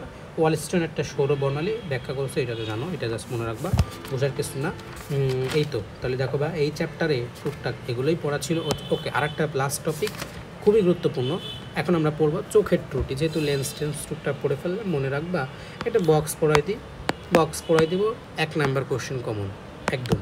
মনে রাখবা কী কী ত্রুটি আছে 4 প্রকার ত্রুটি, আর এর ট্রিটমেন্টও 4টা আছে। হ্যাঁ, তা ত্রুটি কি? একটা আছে তোমার রসদৃষ্টি। এই রসদৃষ্টি মানে জানো কি? রসদৃষ্টি মানে এটা না যে কাছে জিনিস দেখতে পায় না, রসদৃষ্টি মানে কি ডিটা কমে গেছে। হ্যাঁ, ডিটা কমে গেছে, তা রসদৃষ্টিকে আমরা বলি মায়োপিয়া, খুবই গুরুত্বপূর্ণ, মনে রাখবা। ওকে, তারপরে দীর্ঘ দৃষ্টি বা যেটাকে আমরা বলি হাইপার, দীর্ঘ মানে কি হাইপার না, হাইপার মেট্রোপিয়া। ওকে, আলহামদুলিল্লাহ। এরপরে চলে আসো যেটাকে বলি প্রেস বায়োপিয়া বা অ্যাস্টিগমেটিজম। ওকে, আর 4 নাম্বার ছিল অ্যাস্টিগমেটিজম। প্রেস বায়োপিয়াকে আমরা একটা নামে রাখি, সেটাকে আমরা বলি আছে চালসে। হ্যাঁ,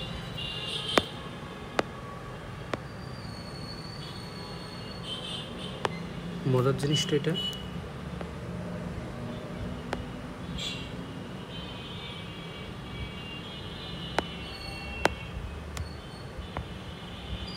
ও আচ্ছা, ভালো জিনিসটা। আচ্ছা, প্রেস বায়োকে আমরা কী বলি ভাই? প্রেস বায়োকে আমরা বলি হচ্ছে তোমার এখানে আসো তো যাই, আমার পরে কাহিনী শেষ, পড়ানো শেষ প্রায়। প্রেস বায়োকে বলি হচ্ছে যে চালসে রোগী বলে আমরা। হ্যাঁ, আর অ্যাস্টিগমেটিজমকে আমরা বলি হচ্ছে বিষম দৃষ্টি বলি। বিষম দৃষ্টি এই যাচ্ছে, নাম মনে রাখো, শোনো আর কি। তাহলে রসদৃষ্টি মানে কি? রসদৃষ্টি মানে কি আমি দূরের জিনিস দেখি না, এই আমাদের বাচ্চা মানে আমাদের যাদের সমস্যা, আমাদের এই অ্যাডাল্টের, আমরা দূরের জিনিস বোর্ডে দেখি না আমরা ঠিকমতো। আমাদের আছে রসদৃষ্টি, আর দূরদৃষ্টি কী, বা আমাদের বড়দের, আমাদের বাবা মাদের আমাদের দীর্ঘদৃষ্টি। মনে রাখবা কি জানো, যে আমাদের বাবা মারা অনেক বড় না, বৃদ্ধ, তাই ওদের আছে দীর্ঘদৃষ্টি হয়, ওরা আছে দীর্ঘদিন বেঁচে আছে এখনও, তারা দীর্ঘদৃষ্টি বাবা মা। এখন কে ট্রিটমেন্ট কী, তাহলে হাইপারমেট্রোপিয়াতে মনে রাখবা আমরা তো জানি ভাইয়া, তাই না, যে অবতল জিনিসের অবতল লেন্সের ক্ষেত্রে আমরা জানি না যে মাইনাস হয়, তো অবতল দর্পণ আছে মাইনাস, তাহলে সে মাইনাস লেন্স ইউজ করবো আমরা এই ক্ষেত্রে। তাহলে এটা আসছে আমরা কি অবতল লেন্স ইউজ করবো। হ্যাঁ, অবতল লেন্স ইউজ করবো, এক্ষেত্রে আমরা কী করবো, উত্তল লেন্স ইউজ করবো। হ্যাঁ, তাহলে হাইপারমেট্রোপিয়াতে আছে উত্তল দিব, আর প্রেসবায়োপিয়াতে কী দিব, প্রেসবায়োপিয়াতে আছে কি বাইফোকাল দিব। আর তোমার অ্যাস্টিগমেটিজম আমরা কি দিব, এটা দিব হচ্ছে কি সিলিন্ড্রাকাল। ওকে, আলহামদুলিল্লাহ। তাহলে 4টা মনে রাখবা। আর্মি মেডিকেল কলেজে প্রথম কোশ্চেনটা আসছে, আর ঢাকা বিশ্ববিদ্যালয়ের সব অন্য জায়গায় এই কোশ্চেনটা অনেকবার পরীক্ষাতে আসে। ওকে, তো দেখো আমি যদি আরেকবার একটু বলতে চাই, এই চ্যাপ্টারে কী পড়বা, একটা হচ্ছে পাওয়ার নিয়ে যা পড়াইছি সব পড়বা, আর আসছে লাস্টে যেটা পড়লাম ভাই রঙের কাহিনী সব পড়বা, কোথায় কোন রঙে বেশি, কোন রঙে কোনটা কম সব। আর একটা টুকটাক ম্যাথ যেগুলো পড়ালাম ওইগুলো পড়তে পারো, বাট এই দুটো টপিক অবশ্যই তুমি পড়বা, অবশ্যই এখান থেকে ইনশাল্লাহ কোশ্চেন আসবে, ঠিক আছে। সো আজকে এখানেই পড়ার মোটামুটি হলো, আশা করা। দু একটা জিনিস ভুল ছিল, তা ভুল ছিল বলতে কি একটু মিস্টেক হতে পারে, তা ওইটা আমি কিন্তু পরবর্তীতে বলে দিচ্ছি আশা করি, ঠিক আছে। ওকে, তা এখানে ভুল বলতে কি আসলে কোনোটা ভুল নাই, বাট ওই যে জিনিসটা আর কি হয়েছিল, যে তোমার একটু দাঁড়াও ভাই, আমি বলে দিই এখনই, তোমাদের এখনও যদি কোনো কনফিউশন থাকে, যে একটা আছে কি তোমার ওই যে